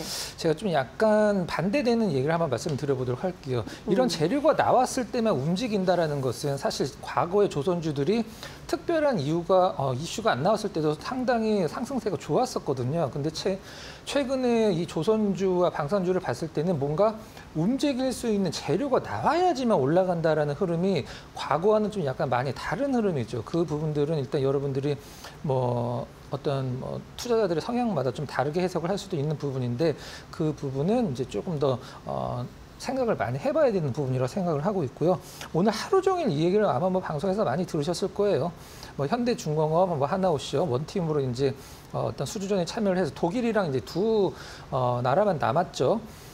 작년에 이거 갖고 현대중공업이랑 하나오션이 엄청나게 싸웠습니다. 원래 둘이 사이가 엄청나게 안 좋은 기업이기 때문에 소송전도 많이 했고 원팀 구성하라라고 정부에서 계속 얘기해도 서로 싫다라고 얘기를 했었었는데 현대중공업이랑 하나오션이랑 이 구담 사업 갖고 왜 이렇게 많이 싸우냐면 우리나라에서 이 구축함을 만들 수 있는 어떤 조선사들은 현대랑 하나밖에 없거든요. 그렇기 때문에 한쪽을 낙마를 시키면 한쪽이 독식을 할 수 있기 때문에 둘이 사이가 엄청 안 좋은 그런 상황이었죠. 그래서 뭐 나름대로 좀 화해를 해서 이번에 이제 두 나라만 남은 상태에서 과연 어느 나라가 선정될지 우리나라가 사실 독일과 대비해서 잠수함 갖고 어떤 어필할 수 있는 부분은 사실 엄밀히 얘기를 하면 사실 뭐 가격밖에 없습니다. 실질적으로는 이제 잠수함 우리가 뭐 잠수함 영화 보면 무조건 독일이 나오듯이 잠수함에서는 독보적인 기술을 갖고 있는 나라기 때문에 요 부분 그다음에 뭐 지금 캐나다 관련돼서 뭐 20조다 60조다 얘기가 나오는데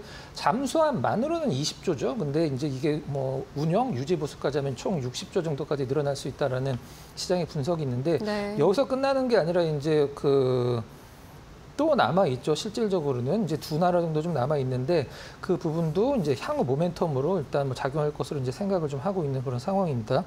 폴란드가 이제 3조 원, 그다음에 필리핀 같은 경우는 2조 원짜리 잠수함 입찰이 앞으로 이 캐나다 외에도 남아 있기 때문에 이 부분은 계속적으로 연결될 수 있는 모멘텀이라고 이제 보시면 될 것 같아요. 하나오션이 지금 현대중공업 대비해서 같은 재료인데도 좀 약간 어떤 상승률이 굉장히 좀 미미하죠. 최근에 나왔던 이제 뉴스 이제 하청업체들한테 하나오션이 470억 손해배상 소송 제기했는데 금속노조가 취하하라고 굉장히 좀 강하게 압박을 하고 있는데 노란봉투법은 이제 내년에 이제 시행이 되긴 합니다만은 그 전조 증상이 벌써 좀 나오고 있다는 측면에서 하나오션에 대한 어떤 그 시장의 우려감이 좀 약간 표현이 된 게 아닌가라는 생각도 좀 한번 해보도록 하겠습니다. 아무튼 이 수주만 한다라고 하면 우리나라에서 뭐 한화, 에어로, 현대로템 다 통틀어서 방산 쪽에서는 뭐 최대 어떤 수주 금액이라고 하니까 기대를 한번 해보도록 하고요. 자, 과연 수주를 할 수 있을지. 독일은 지금 스텔스 잠수함으로 밀고 있거든요. 근데 스텔스 잠수함 같은 경우는 독일이 일단은 뭐 기술은 개발을 해놨지만 만든 적은 한 번도 없다라고 그래요. 이 부분 한번 좀 지켜보도록 하고 네. 우리나라 조선사들 한번 응원을 해보도록 하겠습니다. 자, 차트랑 수고 한번 봐보도록 할게요. 아까 말씀드렸듯이 그 최근에 좀 잠잠하다가 거의 한 3주 이상 잠잠하던 조선주들이 현대중공 기준으로 이 재료가 나와야지만 움직인다는 건 저는 그렇게 긍정적으로 보진 않거든요. 근데 최근에 수급 보면 외국인들 같은 경우는 이제 고점에서 좀 약간 팔고 있는 분위기, 그 다음에 기관 같은 경우는 고점이 상당히 일찍 나왔습니다. 올해 5월 달에 이제 고점, 수급 고점이 나왔는데 오늘 일단 시세와 더불어서 현대중공업, 외국인 기관, 동시 순매수가 굉장히 좀 기분 좋게 들어오고 있는 상황이다. 이렇게 정리를 해보도록 하겠습니다. 네, 알겠습니다. 독일과의 이제 경쟁인데 과연 우리나라가 수주에 성공할 수 있을지 좀 길게 볼 수 있는 이슈가 될 것 같고요. 네, 이렇게 오늘의 특징주들 만나봤습니다. 그럼 오늘의 포착 종목 여쭤볼 시간이네요. 어떤 종목 준비하셨습니까? 네. 폴더블 쪽에서 한번 좀 골라봤습니다. 네, 도우인시스 한번 좀. 도우인시스요? 네. 신규 상장한 지 뭐 한 지금 2달도 안 된 기업이죠. 우리가 보통 폰을 쓸 때 앞에 이제 강화 유리를 만드는 기업인데 시장에서 이제 도운시스를 볼 때 뭐 성장성도 좋고 다 좋은데 오버행 이슈가 걱정이다라고 얘기를 하는데 우리가 보통 뭐 락업 물량이라고 해서 이제 기관 투자자들한테 처음에 이제 IPO 할 때 물량들이 배분이 되면 이제 몇 %는 우리가 뭐 6개월, 1년 내에 팔지 않겠다라는 어떤 그런 확약을 받는데 그런 이제 기관 투자자들한테 들어간 물량에서 거의 확약을 못 받았죠. 103만 주가 갔는데 지금 80만 주 넘게 88만 주가 그냥 바로 상장 후에 팔아도 되는 물량으로 이제 남아 있으면서 처음에 상장하고 나서 뭐 상당히 좀 뭐 신규 물량을 받은 주주분들은 좀 뭐 많이 힘든 상황을 거치고 있는데 외국인들 기관 최근에 수급이 좀 괜찮아지고 있는 상황이죠. 일단 그 가장 큰 관건은 삼성 디스플레이 이제 삼성 폴더블폰의 이 도운시스 이게 UTG라고 얘기하는 울트라 스림 글래스가 들어가니까 같이 애플 쪽으로 들어갈 수 있느냐. 이게 지금 시장의 이제 가장 초미의 관심사인데 도운시스가 세계 최초로 지금 개발한 그 하이브리드 UTG라는 부분이 시장에 이제 애플이 과연 이걸 쓸 것이냐가 지금 관건이거든요. 하이브리드 UTG가 뭐냐면 이 폴더블폰은 이렇게 접히잖아요. 그럼 이 가운데는 사실 얇을수록 좋은 건데 지금까지는 이 모든 이 커버 글라스가 똑같은 두께였거든요. 근데 하이브리드 이 강화 유리는 가운데는 얇게 이제 옆에는 뭐 기존 그대로 이런 식으로 해서 접힐 때 조금 더 주름이 안 생기는 부분인데 이걸 세계 최초로 개발을 해서 삼성도 차기 폴더블폰에 이 기술을 좀 적용을 할 것으로 시장에서 알려져 있는데 애플이 과연 이걸 쓸 것이냐 안 쓸 것이냐 제가 봤을 때는 삼성 디스플레이 쪽의 밸류 체인에 들어가 있기 때문에 뭐 도운시스 상당히 뭐 가능성이 있다라고 보고 있고 시장에서 걱정을 하고 있는 어떤 오버행 이슈는 최근에 외국인들과 기관의 수급을 봤을 때는 단기적으로나마 좀 약간 마감이 되지 않았나라는 생각을 좀 하고 있는 상황이에요.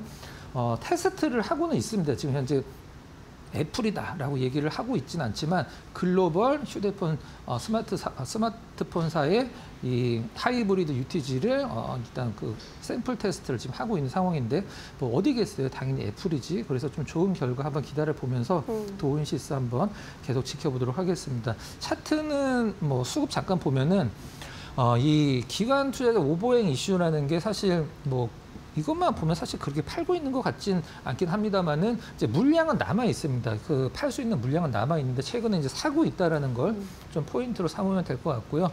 상장하고 나서 뭐 나름대로 한 달 정도는 이제 물량을 잘 받고 이제 바닥을 잡아놨기 때문에 나름대로 한번 저점 노려볼 수 있는 상황인데 사실 엄밀히 얘기해서 3,800억대의 시가총액은 그렇게 가벼워 보이지 않는 실적이긴 합니다. 하지만 성장을 하고 있는 것은 분명하기 때문에 이 성장하고 있는 기업들은 지금의 시가총액을 나중에 실적으로 일단 증명을 하면은 뭐 나름대로 고평가라고 보기는 좀 약간 힘든 그런 상황이라고 이제 말씀드리도록 하겠습니다. 가격을 어떻게 잡는 게 좋을까요? 네, 지금 가격이 45,250원이죠. 일단 제가 원고로 드렸던 가격보다는 살짝 좀 올라 있는 상황인데 네. 그냥 35,000원 쳐놓으면은 나름대로 큰 무리 없어 보이고요. 목표가는 45,000원 정도로 설정을 해보고 손절 가격은 지난주 저점인 것 같은데 3만 원 정도로 좀 약간 러프하게 좀 잡아보도록 하겠습니다. 네, 도운시스 살펴봤습니다. 애플향으로 폴더블폰 공급 이슈 뉴스가 전해지기를 기대해 보도록 하겠고요. 목표가 45,000원, 손절가 3만 원 잘 챙겨보시기 바랍니다. 오늘 여기까지 들을게요. 고맙습니다.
네, 시장 3시 구간 지나가고 있습니다. 키워드 통해서 시장 흐름 같이 한번 체크해 보시죠. 오늘 첫 번째 키워드는요, 조선부터 살펴보도록 하겠습니다. 오늘 조선과 조선기자재 상위 키워드로 확인되고 있는데요. 어제였죠. 이 조선주들 조정이 이어졌습니다. 한미 정상회담 이후에 새로운 상승 모멘텀이 없다라는 점에서 조선주들의 주가를 끌어내렸는데요. 오늘은 새로운 재료에 반응하고 있습니다. 캐나다 잠수함 수주 사업에 원팀으로 뛰어들었던 하나오션과 HD현대중공업이 우선 협상 대상자로 선정이 됐습니다. 물론 독일 기업과의 이 앞으로의 수주 전쟁이 좀 남아있지만 내년 최종적으로 선정될 예정이고요. 이 수주 규모의 경우에는 최대 60조 원 정도를 추정하고 있습니다. 이에 따라서 시장 기대감 가져가고 있는 모습이고요. 종목들 흐름 체크해 보겠습니다. 네, 오늘 전반적으로 빨간불 켜내고 있고요. 특히나 HD현대 미포의 상승 탄력이 강합니다. 15% 가까운 상승 탄력 가져가고 있고요. HD현대중공업도 11% 오름세, 또 1승도 6%대, 성광밴드 3%대 강세 흐름 이어가고 있습니다. 하나오션의 경우에는 오늘 오전장 대비해서는 상승 탄력이 다소 둔화된 모습이고요. 특히나 음봉으로 좀 전환했다라는 점 체크해 보시면서 2.3%대 상승폭 가져가고 있다라는 점까지 확인되고 있습니다. 다음 키워드 확인해 보겠습니다. 다음 키워드는 비만 확인되고 있습니다. 간밤 뉴욕 증시에서 일라이릴리의 주가가 5% 넘게 급등을 했습니다. 일라이릴리의 경구용 비만 치료제에 대한 임상 3상 결과를 내놨는데요. 유의미한 체중 감량 효과를 확인했고요. 이르면 내년 전 세계에 출시할 것이다라는 전망들이 나오고 있습니다. 이에 따라서 비만 치료제 시장이 주사 제형에서 경구용으로 빠르게 바뀔 것이다라는 기대감도 모아지고 있는 상황인데요. 특히나 오늘 비만 치료제 관련주들 개별적인 호재도 나오면서 종목의 상승 상승 탄력을 받아가고 있습니다. 전반적인 흐름 체크해 보도록 하겠습니다. 네, 현재 구간에서 인벤티지랩 상한가까지 도달했습니다. 오늘 글로벌 빅파마저 베링걸 인겔하임과의 물질 이전 계약 체결 소식이 전해지면서 상한가까지 도달한 모습 확인되고 있고요. 고바이오랩의 경우에도 비만 치료용 균주가 미국에서 특허 등록됐다는 소식에 강한 상승 탄력을 받아가고 있습니다. 펩트론의 경우에는 1.9%대 상승세, 블루엠텍 1.5%대 오름세 보여주고 있고요. D&D 파마텍도 강보합권 움직임 연출되고 있습니다. 마지막 키워드 확인해 보겠습니다. 네, 마지막 키워드는 아이폰 확인되고 있습니다. 9월이면 다가오는 이벤트가 있죠. 바로 애플의 아이폰 공개인데요. 이번 아이폰 17 시리즈의 경우에는 다음 달 9일 공개가 될 예정입니다. 특히나 아이폰 17 시리즈에서 기존의 플러스 모델을 제외하고 에어 모델이 출시가 될 예정이고요. 5.5mm로 역대 아이폰 중에 가장 얇은 크기를 자랑합니다. 그렇기 때문에 시장 기대감들 모아가면서 주가에 반영되고 있는 흐름인데요. 종목들 흐름 체크해 보겠습니다. 현재 구간에서 BH의 경우에는 7.8%대 강세 흐름 이어가고 있고요. 덕산 네오룩스 6%대 오름세, 아모텍 4%, LG 이노텍도 4% 가까운 상승 탄력 받아가고 있습니다.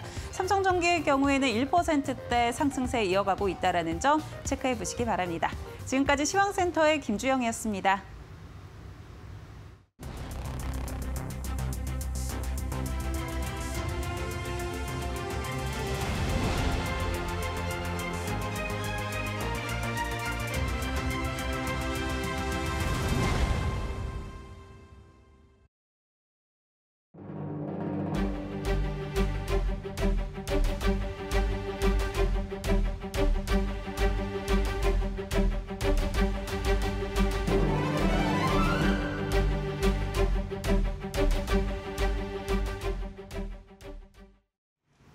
네, 김진수의 바이오 스토리로 이어가 보겠습니다. 금리 인하에 대한 기대감 속에 최근 바이오 관련 기업들이 주목을 받고 있는데요. 오늘은 이 바이오 기업들에 대한 이야기 조금 더 자세히 나눠보는 시간입니다.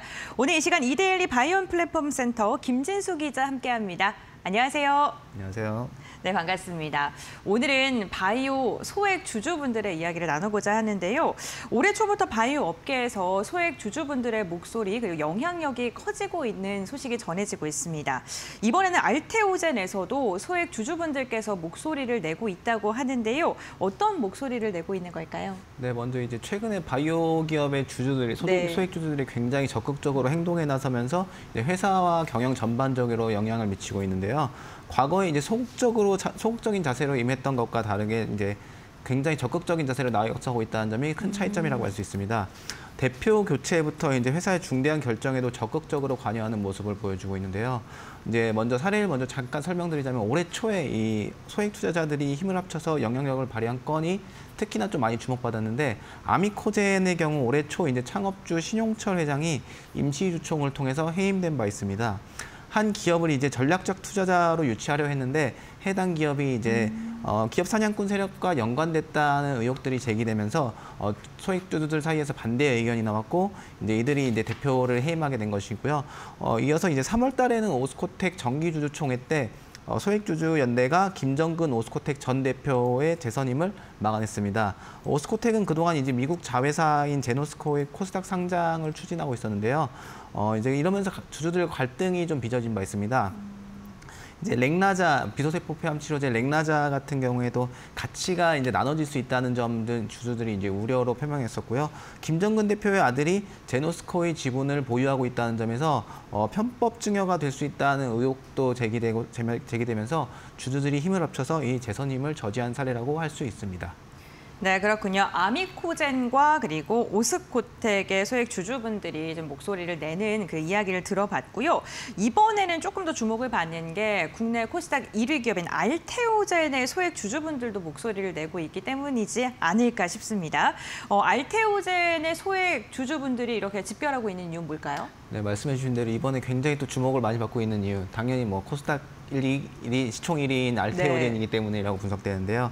알테오젠 소액 주주들은 이제 코스피 이전 상장을 촉구하기 위해서 빠르게 집결하고 있는 상황입니다. 행동주의 플랫폼 액트에 따르면은 이제 26일 19시 기준으로 소액 주주들이 확보한 주식수가 347만 주에 달하고요. 지분율은 6.5%인데 3,150여 명의 주주가 뭉쳐 있습니다. 결집액은 1조 5,200억 원가량으로 액트 내 최고 규모라고 할 수 있습니다. 그만큼 이제 소액주주들의 관심이 집중됐다는 것으로도 해석됩니다. 그러면은 이렇게 결집을 하는 게 어떤 의미가 있을까요? 네, 말씀해 주신 대로 이제 어떤 의미를 가지고 있는지 좀 살펴봐야 되는데 이번 결집을 통해서 단순히 이제 의견 개진을 하는 것을 넘어서 실질적인 경영에도 본격적으로 참여할 수 있는 기반을 마련했다라고 그런 점에서 의미가 있다고 할 수 있는데요. 이들은 이제 알테오제는 코스피 이전 상장을 촉구하는 집단 청원을 본격적으로 준비 중에 있고요. 소액주주들은 이제 현재 자본시장 제도가 대형주주 중심으로 운영된다는 점을 지적하고 있고요. 또 코스닥 종목의 우량기업부 코스피 이전 필요성을 강력하게 요구하고 있는 상황입니다. 그 알테오젠이 지금 코스닥 시가총액 1위 기업인데 코스피로 이전 상장하기 위해서는 또 요건을 충족해야 되잖아요. 쉽게 뭐 이렇게 통과될 수 있는 건 아닌데 그 기준에는 충족을 했을까요? 네, 당연히 이제 코스피 시장 진입을 위해서는 당연히 일정한 기준을 충족시켜야 되는데 알테오젠 먼저 결과부터 말씀드리면 알테오젠은 충분히 이제 그 기준을 충족하고 있다라고 말씀드릴 수 있는데 먼저 이제 코스피에 상장하기 위해서는 자기 자본 300억 원 이상, 상장 주식 수 100만 주 이상, 일반 주주 비율 25% 이상 또는 상장 주식주 500만 주 이상, 최근 매출 1,000억 원 이상 등이 있는데요. 알테오젠의 올해 상반기 기준 자기 자본 같은 경우에 3,477억 원, 그다음에 발행 주식 총수가 5,390만 주, 소액 주주 비율이 71.79%에 달합니다. 최근 3년간 매출 같은 경우에 2022년에 288억 원, 2023년에 965억 원, 그다음 작년에 1,029억 원으로 3년 평균치도 761억 원을 기록하면서 기준을 충족하고 있고요. 시가총액 같은 경우에는 이제 22일 날 최근 기준으로 한 23조 원 안팎을 계속해서 기록 중이고 3년간에도 이제 감사의견 적정을 받았습니다.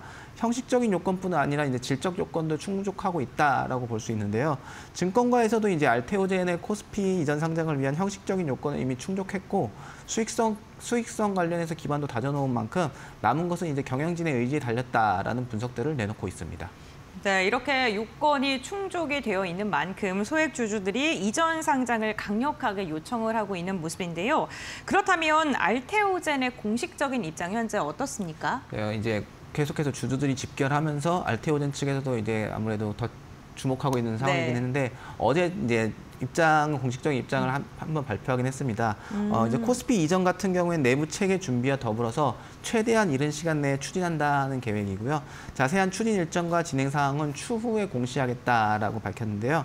여러 증권사를 비롯해 다양한 기관과 논의를 했고 이전 상장과 관련된 시장의 여건과 상황에 기반해서 상장시 장단점, 시기, 방법 등에 대해서도 심도 깊은 검토를 진행했다라고 전해지는데요. 이제 키트루다 SC 제품이 허가가 내달 이제 다음 달에 결정될 예정이고 10월에는 시판까지 이뤄질 가능성이 있기 때문에 실제 이런 것을 다 지난 이후에 실질 안정성을 확보한 뒤에 이전 상장을 고려하겠다는 것으로도 풀이되고 있습니다.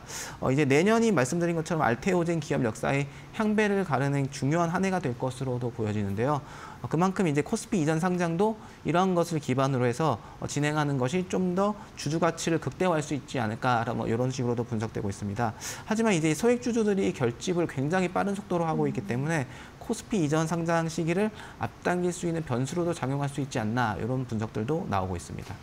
네, 키트루다 SC가 조금 안정화가 된 뒤에 이전 상장을 하면 좋겠다라는 게 회사의 입장인 것 같은데 우선 소액 주주들의 지분이 6.5% 이미 6% 이상을 확보를 한 상황입니다. 그렇기 때문에 주총 소집을 청구할 수 있지 않습니까? 네, 말씀해 주신 대로 주주들이 이제 상황에 따라서 주주총회를 소집해달라고 할 수도 있는 상황인데요. 말씀 주신 것처럼 이제 지분율 3% 이상을 확보했기 때문에 주주총회 소집을 청구할 수 있고 주주 제한권을 행사할 수 있게 됐습니다. 이를 통해서 이제 코스피 이전 상장 안건을 상정해서 표결에 붙이면은 이전 상장 추진이 현실화될 수도 있고요. 지분율 이제 3% 이상이 모여서 주주 제한권을 행사하는 경우에는 알테오젠은 상법에 따라서 이사회 안건으로 상정해야 되고 주주총회에서 표결에 붙여야 하는 상황입니다. 네, 그렇다면 이렇게 소액 주주분들께서 강력하게 목소리를 내는 이유, 코스피로 이전을 했을 때 어떤 게 더 좋아지길래 이렇게 의견을 개진하고 있으신 걸까요? 네, 아무래도 코스피 시장 자체가 코스닥 시장보다는 더 큰 시장이기 때문에 뭐 안정성도 있고 자금 유동성에 있어서 좀 더 뭐 유리하다는 점이 있겠는데요. 먼저 대형 우량주 시장으로 인식되기 때문에 기관과 외국인 투자자 신뢰도가 높아진다는 장점이 있습니다. 따라서 브랜드 가치도 상승하고 이에 따라서 자금 유입이 늘고 유동성 개선, 그다음에 자금 조달 용이성을 높일 수 있습니다. 하지만 역전 단점도 있다고 할 수 있겠는데요. 상장 요건과 공시, 내부 통제 등 규제가 강화되기 때문에 경영 부담이 늘어날 수밖에 없습니다. 또 대형주 사이에 이제 들어가는 것인 만큼 거래량이 줄어서 오히려 유동량이 낮아질 수도 있고요. 그리고 또 이전 과정에서 발생할 수 있는 비용, 대응, 행정적 재무적 부담이 좀 있기 때문에 그런 점은 단점이라고 할 수 있습니다. 즉 이제 코스피 이전 같은 경우에는 장기적으로는 당연히 이제 신뢰도와 자금 조달 측면에서 이점을 주지만은 단기적으로는 유동성 위축과 관리 비용 증가라는 단점도 있는 만큼 이제 알테오 장과 주주들이 얼마나 이 시점을 정확하게 적절하게 선택하는 것이 굉장히 중요한 포인트라고 할 수 있겠습니다. 네, 알겠습니다. 시점을 잘 선택해서 이전 상장을 추진을 하는 게 중요한 포인트다라고 이야기를 해주셨고요. 알테오젠뿐만 아니라요, 광학 의료기기 전문 기업인 휴비츠 역시나 소액 주주들이 지금 모이는 좀 그런 움직임이 포착이 되고 있다고 합니다. 그렇다면 휴비츠는요, 어떤 이유 때문에 이렇게 모이는 걸까요? 네, 이제 휴비츠라는 기업도 소액 주주들이 집결하고 있는데 네. FTM을 통해 가지고 이제 현재 이제 휴비츠 소액 주주들은 액트앱을 통해서 약 11% 정도의 지분을 확보한 상황이고요. 사측의 요구안이 받아들여지지 않는다면은 임시주주총회를 개최할 예정이고 내년 주주총회에서 대표와 감사, 재선임 저지에 나설 것이라는 입장입니다. 네, 그렇다면 휴비츠의 최근 실적이 괜찮았는지도 궁금하고요. 또 지분이 어떤 식으로 지금 나눠져 있습니까? 네, 이제 휴비츠는 말씀해 주신 것처럼 광학 의료기기 쪽을 전문적으로 하는 이제 기업인데요. 네. 안경 원용 검안기기, 렌즈 가공기 등을 개발해서 판매하고 있습니다. 매출 같은 경우에 2022년에 1,000억 원을 돌파해서 굉장히 알짜 기업이고 성장을 크게 한 기업이라고 할 수 있고요. 이제 지난해에는 매출 1,179억 원과 영업이익 133억 원을 기록했습니다. 사업 영역을 최근에는 이제 안과에 이어서 덴티스트리, 치과까지 공격적으로 확장하고 있는데요. 지난해 7월 달에 이제 치과용 밀링 머신을 출시했고, 지난달에는 이제 구강 스캐너 등 디지털 덴티스트리 장비 유통 기업인 오스미스의 지분을 모두 매입하면서 100% 자회사로 편입시켰습니다. 그리고 이제 휴비츠 지분을 좀 살펴보자면은 김현수 대표가 19.2%로 최대 주주에 위치해 있고요. 이어서 이제 자녀인 김성학 씨와 김규학 씨가 각각 3%씩 지분을 보유하고 있습니다. 올해 상반기 기준으로 소액 주주 비중은 54.6%에 달합니다. 네, 그렇군요. 그렇다면 소액 주주들이 이렇게 결집을 하고 사측에게 요구하는 게 있으니까 결집을 하는 걸 텐데 어떤 걸 요구하고 있는 겁니까? 네, 말씀해 주신 소액 주주들이 요구하는 것이 어떤 것이냐 당연히 살펴봐야 되는데 네. 김 대표가 경영을 투명하게 해주고 있지 않다는 주장을 하고 있습니다. 최근에 또 100% 자회사로 만든 이 오스비스를 통해서 부당한 이익을 챙기려고 했다는 주장들도 하고 있는데요. 이에 이제 액트앱을 통해서 이제 소액 주주들이 집결하고 있고, 회계 투명성 강화, 연구개발비와 관련해서는 일정 비율을 무형자산화해달라는 요구안을 사측에 전달한 바 있습니다. 네, 알겠습니다. 그렇다면 구체적으로 어떤 점을 좀 문제를 삼고 있는 건지 짚어보도록 할 텐데요. 말씀 부탁드리겠습니다. 네, 말씀드렸던 것처럼 이 관계사였다가 100% 자회사로 편입된 이 네. 오스비스와 관련해서 굉장히 많은 의문들을 제기하고 있는데요. 이제 휴비츠는 2023년에 오스비스의 지분 20%를 확보해서 관계사로 편입시킨 바 있습니다. 소액 주주들이 이제 해명을 요구한 핵심 특허에 대한 공동 출원에 대한 문제인데요.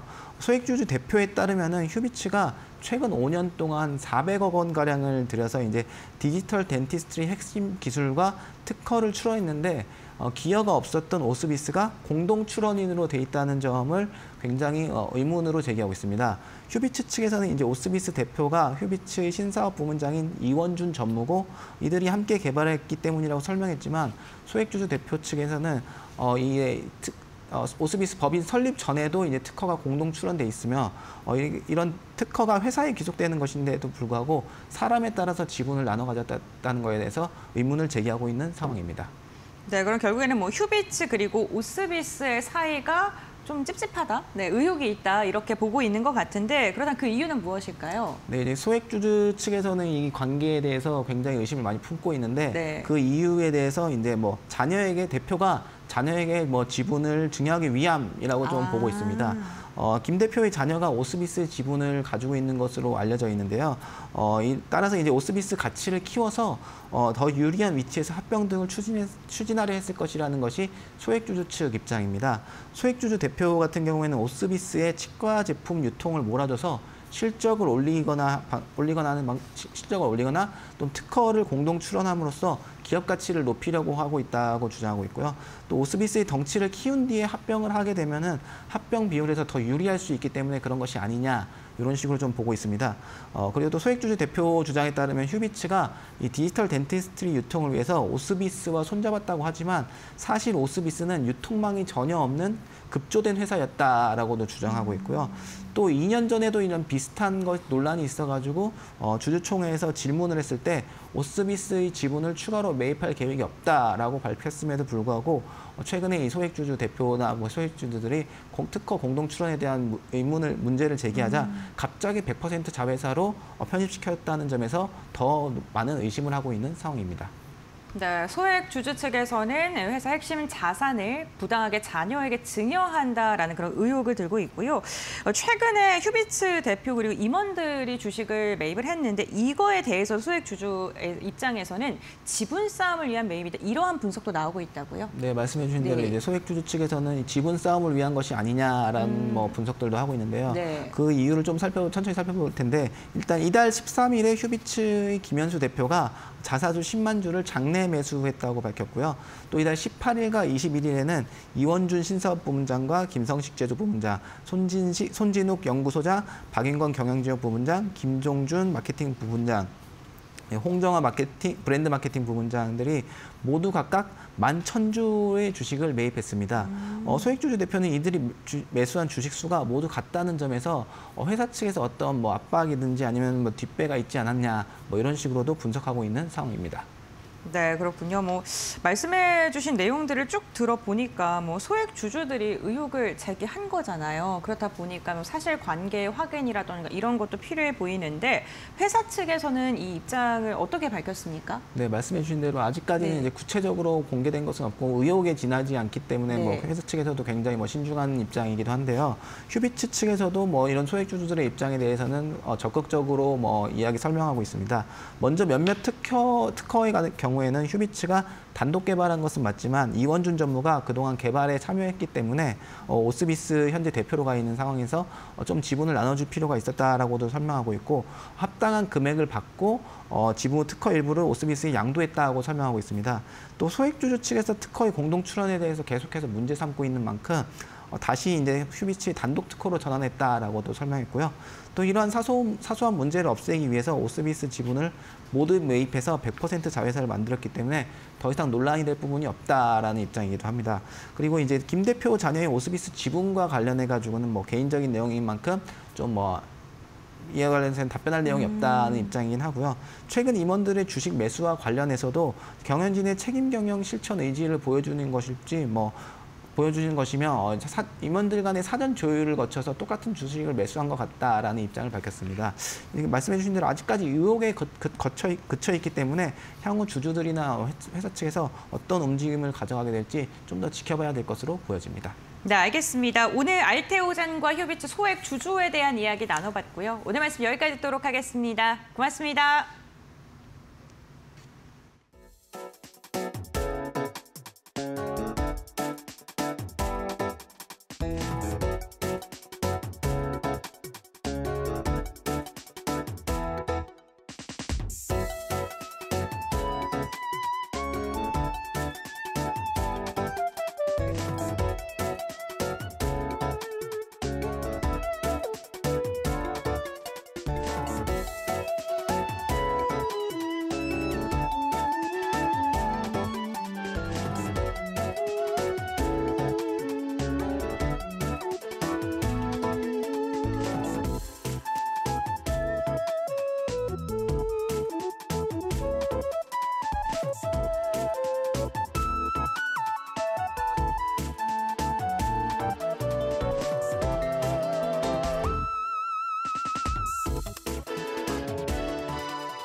국내 로봇 테마 상장 지수 펀드가 정책 모멘텀과 제도 변화에 힘입어 반등세를 보이고 있습니다. 노란봉투법 통과와 정부의 휴머노이드 육성 전략 발표가 맞물리며 관련 매수세가 몰렸습니다. 26일 한국거래소에 따르면 삼성증권의 코덱스 로봇액티브는 전 거래일 대비 0.44% 오른 16,970원, KB증권의 라이스 AIN 로봇은 0.62% 상승한 9,750원을 기록했습니다. 유일로보틱스는 10% 넘게 급등했고 나우로보틱스, RS 오토메이션 로보티즈, 두산 로보틱스 등 주요 로봇주도 동반 상승했습니다. 전문가들은 노란봉투법이 기업들의 자동화 수요 확대를 자극해 로봇주가 강세를 보였다고 분석했습니다. 정부가 AI 로봇 산업을 차세대 성장 전략에 포함한 것도 호재로 작용했습니다. 삼성전자, SK, 현대차, LG 등 4대 그룹도 로봇 투자를 확대하고 있습니다. 특히 현대차 그룹은 한미 정상회담을 계기로 미국에 50억 달러를 추가 투입해 연 3만 대 규모 로봇 공장을 세우고 보스턴 다이내믹스와 협력을 강화할 계획입니다.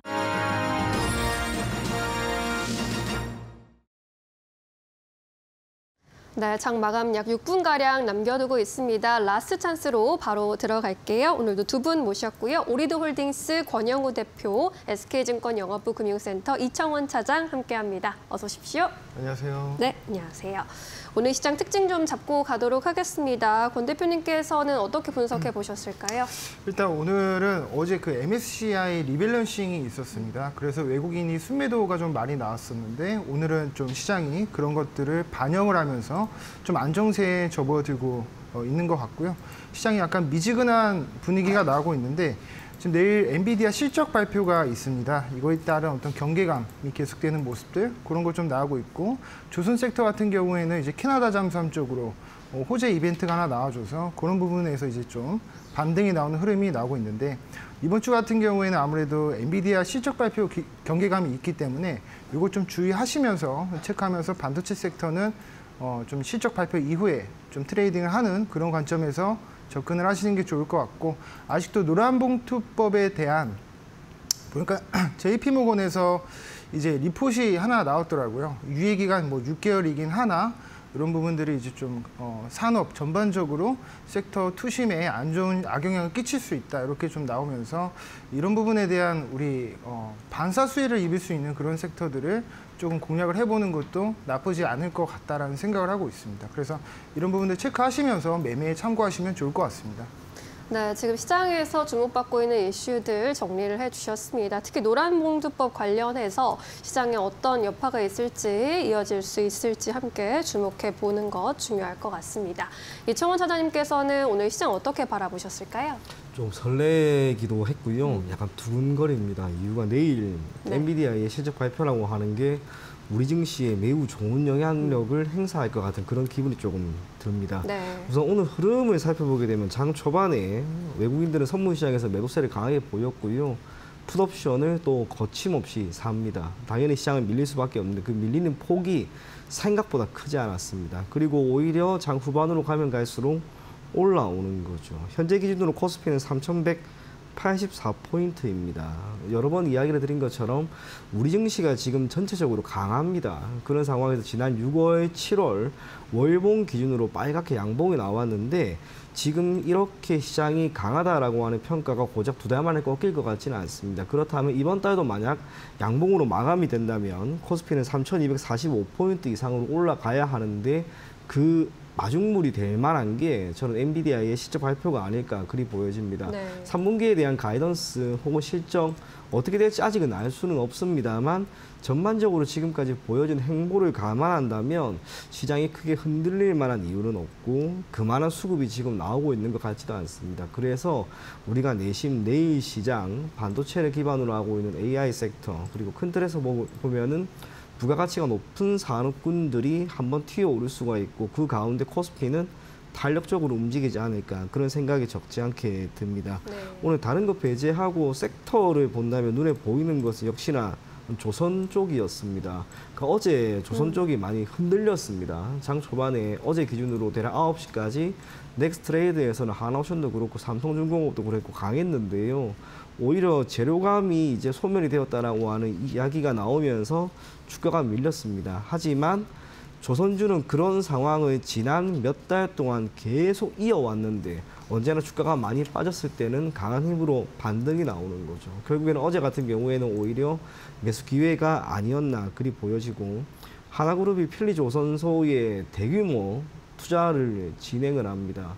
그리고 추후에 현재 기준으로 연간 대략 한 대 정도밖에 선박 수주 혹은 건조가 되지 않는데 이게 최대 3대까지 늘린다고 합니다. 그러한 가운데 미국에 있는 많은 군함들에 대한 MRO 사업까지 진행을 한다면 한화그룹, 하나오션, 하나시스템과 같은 기업들은 또 다른 먹거리가 창출된다라고 하는 점에서 여기를 고점이다라고 생각하기는 꽤나 어렵지 않을까. 그리고 이러한 훈풍이 조선업 전체로 번진다면 지난 1, 2년 동안 보였던 이러한 강한 사이클은 조금 더 이어질 가능성이 높다. 그리 보여집니다. 그래서 지금 우리가 선택할 수 있는 선택지는 적지 않게 있습니다. 내일 만약에 엔비디아의 실적이 좋게 나온다면 반도체는 역시나 좋을 것 같고요. 조선은 역시나 강하기 때문에 우리가 계속해서 관심을 두고 지켜볼 필요가 있지 않을까 그리 보여집니다. 시장은 이 정도 선에서 마무리가 될 것 같은데 다른 거 배제하고 내일 시가가 1% 이상 오른 채로 출발을 한다면 내일은 정말 탄력적으로 장이 움직이겠구나 그렇게 생각을 하시면서 조금은 편안한 마음으로 시장 접근할 것을 권해드리겠습니다. 네, 하루 만에 다시 반등해준 조선주 강세 흐름 이어질 수 있을지 주시해보시면 좋겠고요. 엔비디아의 실적 D-1이죠. 내일 새벽에 나올 결과들 잘 살펴보셔야겠습니다. 코스피의 경우에는 오늘 장중 고점 부근에서 마감 기다리고 있습니다. 3,186포인트고요. 그래도 강보합권으로 올라주면서 마감해 줄 것으로 보입니다. 코스닥의 경우에는 소폭의 약세로 마감 기다리고 있습니다. 801포인트에서 마감 예상되고 있습니다. 오늘 코스피에서는 외국인의 순매도세가 포착이 됐죠. 2천억 원 넘게 순매도하는 외국인의 모습이었고요. 개인과 기관이 각각 1,000억 원대 그리고 300억 원대 순매수세 기록을 했습니다. 코스닥에서는 외국인과 기관이 동반 매도 우위 기록했습니다. 우리 시장 마감합니다.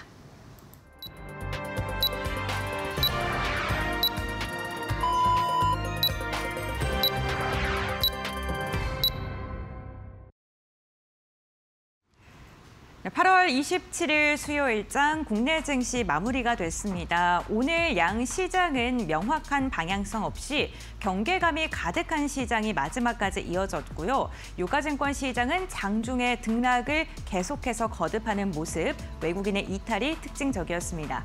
트레이딩 뷰를 통해서 조금 더 자세한 종목별 움직임 확인해 보도록 할 텐데요.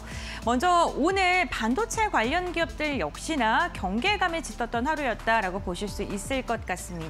삼성전자 같은 경우 소폭의 상승, SK하이닉스는 1%가량 빠지면서 마무리가 됐는데요. 엔비디아 실적 발표를 앞두고 한 걸음 쉬어가려는 분위기가 연출이 됐고요. 방산 관련 기업들 가운데 하나 에어로스페이스는 1% 상승 마감했지만 LRG 넥스원 같은 경우에는 5%가량 빠지면서 종가를 체결했습니다. 오늘 우리 시장에서 강력한 상승불을 켜줬던 건 조선 업종이었습니다. 한화, 오션, HD, 한국조선해양 그리고 HD 현대중공업까지 일제히 상승했고요. 삼성중공업도 6%가량의 강한 상승이 나오면서 마무리가 됐고요. 2차 전지 같은 경우 한 걸음 쉬어가는 움직임이었습니다. LG 엔솔이 2%가량 빠졌고요. 완성차 기업들은 소폭의 상승 그리고 인터넷 대표주는 1%가량의 하락 그리고 바이오 관련 기업들도 전반적으로는 내림세가 포착됐다는 점 체크해 보시면 좋을 것 같습니다. 다음으로는 코스닥 함께 살펴보겠습니다. 오늘 코스닥 같은 경우에는요. 지수는 좀 부진했습니다만 그 가운데서도 상승력을 보여줬던 건 비만치료제 관련된 기업들이었죠. 먹는 비만치료제에 대한 기대감이 커지면서 펩트론과 삼천당제약이 일제히 상승을 했습니다. 이와 함께 ABL바이오, 리가켄바이오와 같이 최근에 ADC 제형과 관련된 기업들의 움직임 괜찮은데 오늘도 상승했고요. 알테오제는 4%가량 강한 하락이 나타났다는 점 체크해 보셔야 될 것 같습니다. 오늘 반도체 소부장 관련 기업들도 희비가 엇갈린 모습이었고요. 2차 전지는 소폭의 하락, 지금 로봇 관련 기업들 가운데서 레인보우 로보틱스는 보합권에서 마감을 했습니다. 그리고 오늘 엔터주들이 좀 전반적으로 부진했던 모습도 특징적이었습니다. 디어유 같은 경우는 4%가량 빠지면서 마감을 했는데 방중 특사단의 이야기들이 지금 흘러나오고 있는데 한한령 해제에 대해서는 조금 보수적인 입장을 중국에서 표현한 것으로 알려지면서 오늘 엔터주들은 한 걸음 쉬어갔습니다.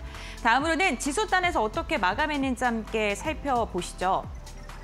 네, 오늘 결국에는 동시호가 상황 속에서 코스닥까지 들어 올리면서 양시장 일제히 상승으로 마감하는 데는 성공을 했습니다. 다만 상승의 폭이 그렇게 크진 않고요. 오늘 유가증권 시장 장중 내내 상승과 하락을 오고 가는 변동성이 나타났습니다. 0.25%가량 오르면서 3,187선의 종가를 체결했고요. 코스닥 같은 경우에는 강보합권 801포인트의 종가를 만들었습니다. 수급 상황은 어떻게 흘러갔을까요? 유가증권 시장입니다. 오늘 유가증권 시장에 그래도 힘내준 게 장중에 기관이 매도에서 매수로 포지션을 변경하면서이고요. 277억 원가량의 순매수가 집계가 됐습니다.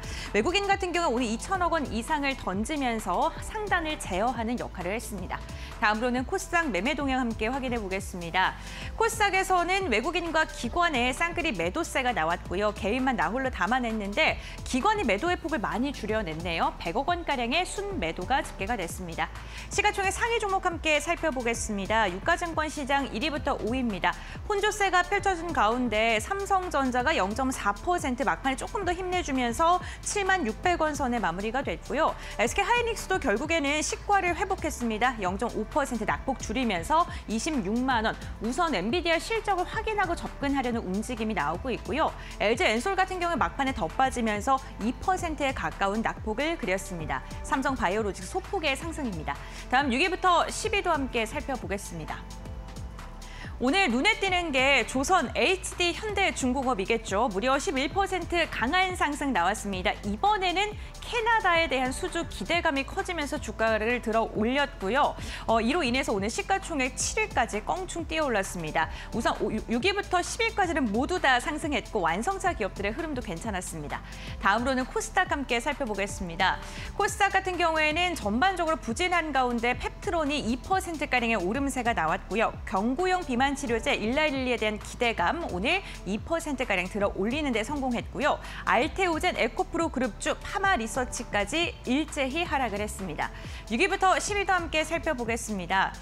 오늘 6위부터 10위 보시게 된다면 HLB는 1% 하락했지만 리가켄바이오와 ABL 바이오는 소폭의 상승을 보였습니다. 금리 인하에 대한 기대감 속에 바이오 내에서도 순환매 장세가 펼쳐지고 있고요. 펩트론과 마찬가지로 삼천당 제약 역시나 3%가량의 강한 상승 그리면서 마감하는 데 성공을 했습니다. 네, 이렇게 오늘 마감 상황 함께 확인을 해봤고요. 외환 시장은 어떻게 흘러갔는지 알아보도록 하겠습니다. 대신증권의 김동영 연구원 연결해 보겠습니다. 안녕하십니까? 안녕하세요. 네, 연구원님 오늘 환율 시장은 어떻게 흘러갔을까요?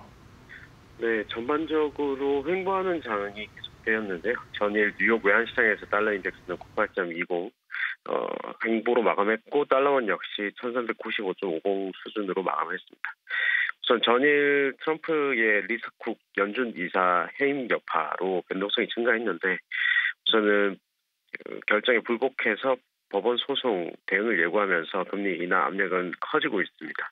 우선 미국 금리가 단기 쪽이 급락하고 장기는 소폭 하락하면서 단기적인 금리 하락을 반영을 하고 있다고 볼 수 있는데 이런 부분에서 달러 약세 쪽에 압력으로 작용했다고 보이고요. 다만 프랑스 쪽에서는 재정 긴축 추진을 위해서 의회에 이제 정부 신임 투표를 요청하겠다고 총리가 발표를 했는데 부신임할 것을 얘기하면서 총리가 물러날 가능성이 바이로 총리가 물러날 가능성이 상승해서 정치적 리스크가 급증했습니다. 그래서 유로화 같은 것들이 이제 상승분을 반납하고 약세를 보이면서 전반적인 달러 인덱스는 횡보 여파를 보였고요. 오늘 아시아장에서도 역시 계속 상승 시도가 있었으나 외국인 주식 매도 쪽이 나오면서 있었던 것으로 보이는데요. 1,400원을 위에 두고서 상승을 하지 못하고 횡보하다가 1,396원 부근에서 마무리되었습니다. 네, 그렇군요. 오늘 우리 시장과 비슷하게 달러 역시나 횡복세를 보인 것으로 확인이 되고 있는데 트럼프 미국 대통령이 지속적으로 연준을 흔들고 있는 모습입니다. 이에 대한 영향, 환율 측면에서 어떻게 바라보실까요? 저는 해임 시도 자체가 법적으로 사유가 있을 시에 해임할 수 있다는 조항이 있는데 이런 부분이 이제 주택담보대출을 거주 목적으로 받았다는 이유로 이제 연준 회사를 해임하기가 이제 적절한 문제인지에 대해서는 우선 법원의 판단이 좀 오래 걸려야 나올 것으로 보입니다. 우선 그와 별개로 우선 연준의 독립성을 해치는 결과를 트럼프가 계속 시도를 하고 있어서 이거는 이제 미국의 어떤 정치뿐만 아니라 경제 쪽의 이제 제도의 어떤 신뢰성 같은 것에 의문을 갖게 하는 문제이고 굉장히 그 경제적인 그 체제를 흔드는 일이거든요. 그래서 전반적으로 봤을 때 금리 인하 자체도 달러 약세의 원인을 주는 요인이지만 금리 인하 시도 자체가 역시 달러 약세의 요인으로 작용하는 부분이라고 할 수 있겠습니다. 다만 외국인이 계속 주식을 매도하고 있고 결국에는 그런 부분이 미국 주식이나 이런 부분에서도 하락 압력을 줄 수도 있는 부분이 있으니 이제 리스크 센티먼트에 좀 영향을 줄 수가 있고 또 유럽발 정치적 리스크가 계속 있기 때문에 달러 강세 요인이 같이 혼조돼서 행보하고 있다라고 볼 수 있을 것 같습니다. 이번 주는 목요일날 우리나라 금리 결정이 있고 동결이 우세한 가운데 영향력은 제한적일 것으로 예상되는데 우선은 오늘 엔비디아 실적 발표 있는 것과 금요일 PC 물가 지표가 있는 것이 중요할 것으로 보이고 방향성이 안 나오고 있어서 나올 때까지 행보 지속할 것으로 보입니다. 네, 알겠습니다. 트럼프의 연준 흔들기 그리고 금리 인하는 달러 약세 요인이고 여기에다가 우리나라에서 외국인이 지속적으로 이탈하고 있다는 점 그리고 프랑스의 리스크는 또 달러 강세 요인이기 때문에 팽팽하게 맞서고 있다라고 이야기를 해줬고요. 당분간 횡보세에 대한 이야기까지 함께 주셨으니까 참고해 보시면 좋을 것 같습니다. 오늘 말씀 여기까지 듣겠습니다. 고맙습니다. 감사합니다. 네, 양시장 소폭이지만 상승으로 돌아서준 오늘 장이었습니다. 이제 내일 시장 투자 전략 더 꼼꼼하게 세워보도록 하겠습니다.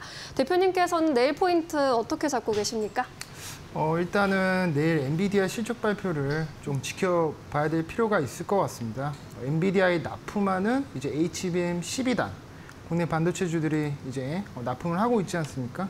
HBM 12단에 대한 수요, 그리고 HBM4에 대한 어떤 시장 확장성, 그 D램 현물 가격 반등, 이런 어떤 포인트들은 사실 반도체주의 어떤 이익 모멘텀에 대해서는 의심할 여지가 없습니다. 다만 중요한 것이 외국인 입장에서 엔비디아에 대한 어떤 AI, 인공지능에 대한 거품론이 좀 커지면서 이 플러스 마이너스 6% 이 변동성에 주어지면 수익을 얻는 옵션에 베팅을 해놨거든요.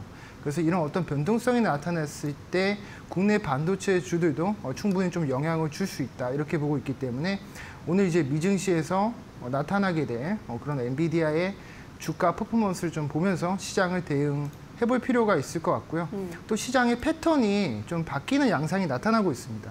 지금 9월에 금리 인하가 어쨌거나 기정사실화가 된 상황에서 제약바이오 섹터라든지 이제 2차 전지 섹터 쪽으로 수급이 조금씩 유입이 되는 그런 모습이 나타나고 있는데 이게 대형주 단에 그동안 수급이 들어왔던 모습에서 중소형주 단으로 이제 매수세가 좀 포지션이 바뀌는 모습이 나타나고 있습니다.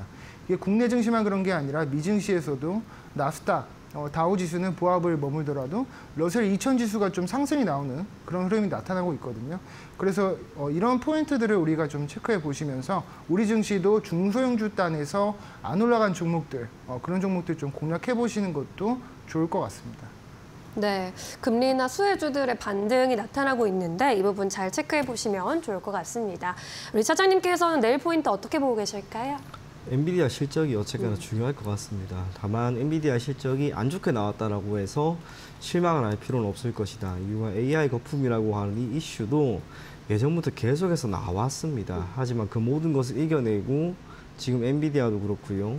떠오르는 GPU에 강자를 할 수 있는 브로드컴, 이 많은 기업들의 주가가 올라가고 있는 거죠. 그래서 내일은 철저하게 시장 전체로 보면 우리가 매수 기회로 삼아야 됩니다.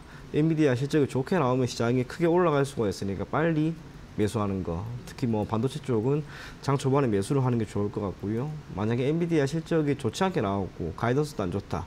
장 초반부터 시장이 밀린다면 빠진 종목, 특히 실적이 지금 2분기에 잘 나왔던 기업 중에 주가가 오히려 빠진다면 우리가 그건 철저하게 매수 관점으로 역시나 다가갈 필요가 있지 않을까 그리 보여집니다. 큰 틀에서 크게 걱정할 건 저는 없을 것 같습니다. 그리고 앞서 이야기 드린 것처럼 코스피는 이제 남아있는 이 거래일 동안 3,245포인트까지 올라가는지 그걸 한번 초점을 두시고요. 만약에 이번 달 종가 기준으로 3,245포인트 위에서 마감이 되면서 양봉으로 마감한다면 9월, 10월 또 시장 괜찮을 것 같으니까 시장 긍정적인 시각으로 접근하시면 좋을 것 같습니다.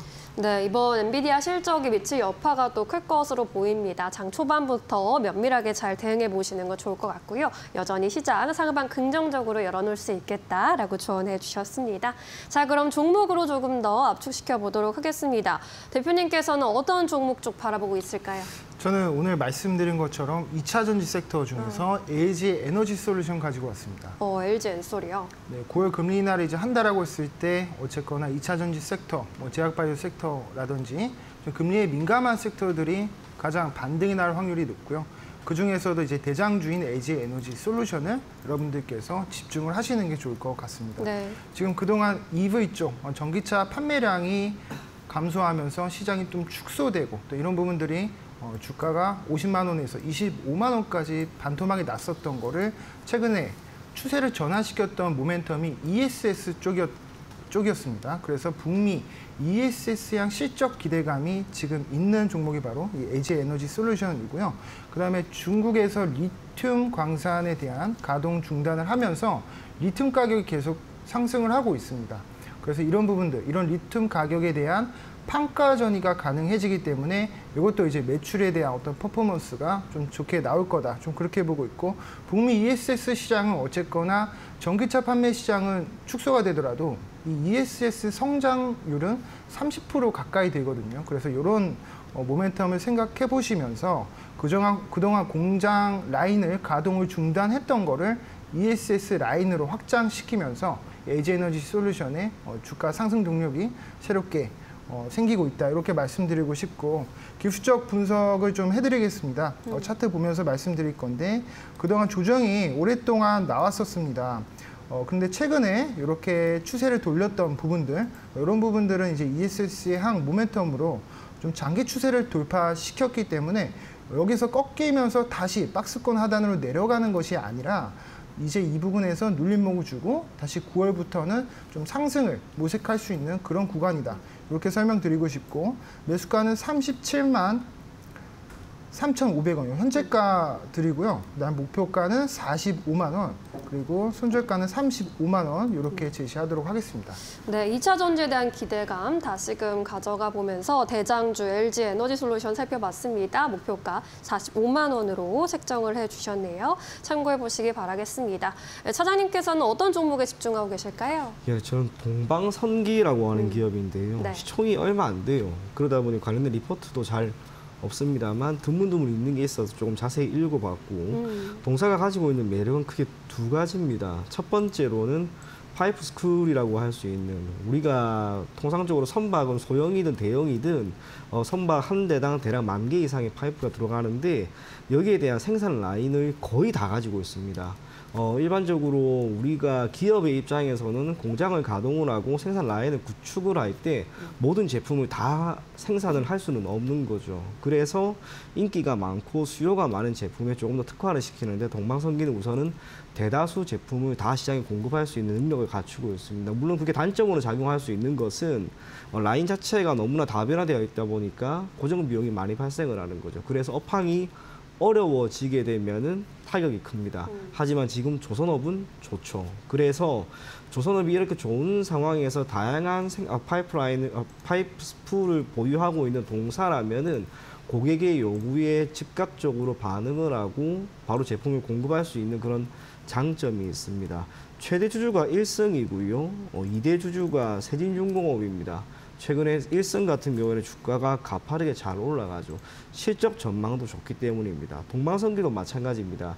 지난해보다 올해 기준으로 영업이익이 대략 94억 원 정도 수준이 전망이 되는데 전년 대비 130%가 증가한 수치입니다. 상반기 때 실적은 그렇게 좋은 편은 아니었던 걸로 보여집니다. 11억 수준이었으니까.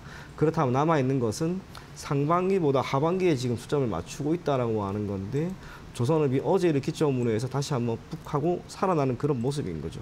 그래서 동방선기도 오늘 1승이라고 하는 기업의 주가가 가파르게 올라가니까 함께 따라갔고, 사실상 52주 신고가 부근까지 올라갔습니다.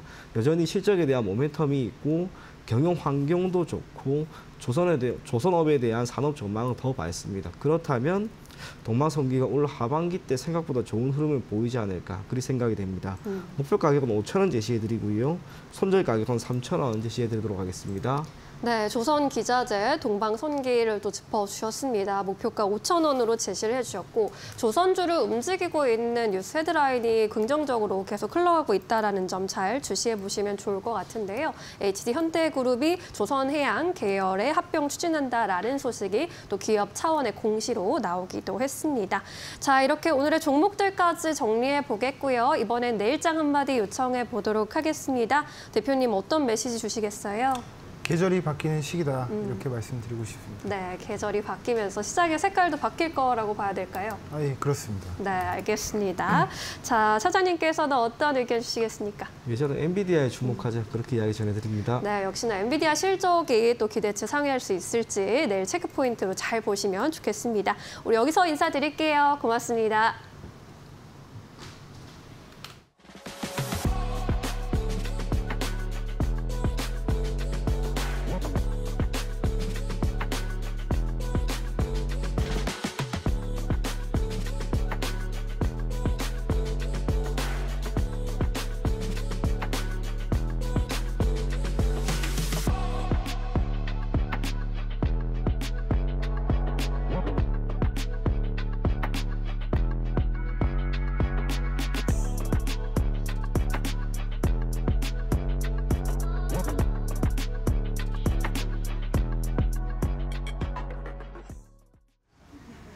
네, 오늘 저희가 준비한 소식은 여기까지입니다. 내일 2시에 다시 돌아오겠습니다. 시청해주신 여러분 고맙습니다. 오늘도 내일도 파이널샷.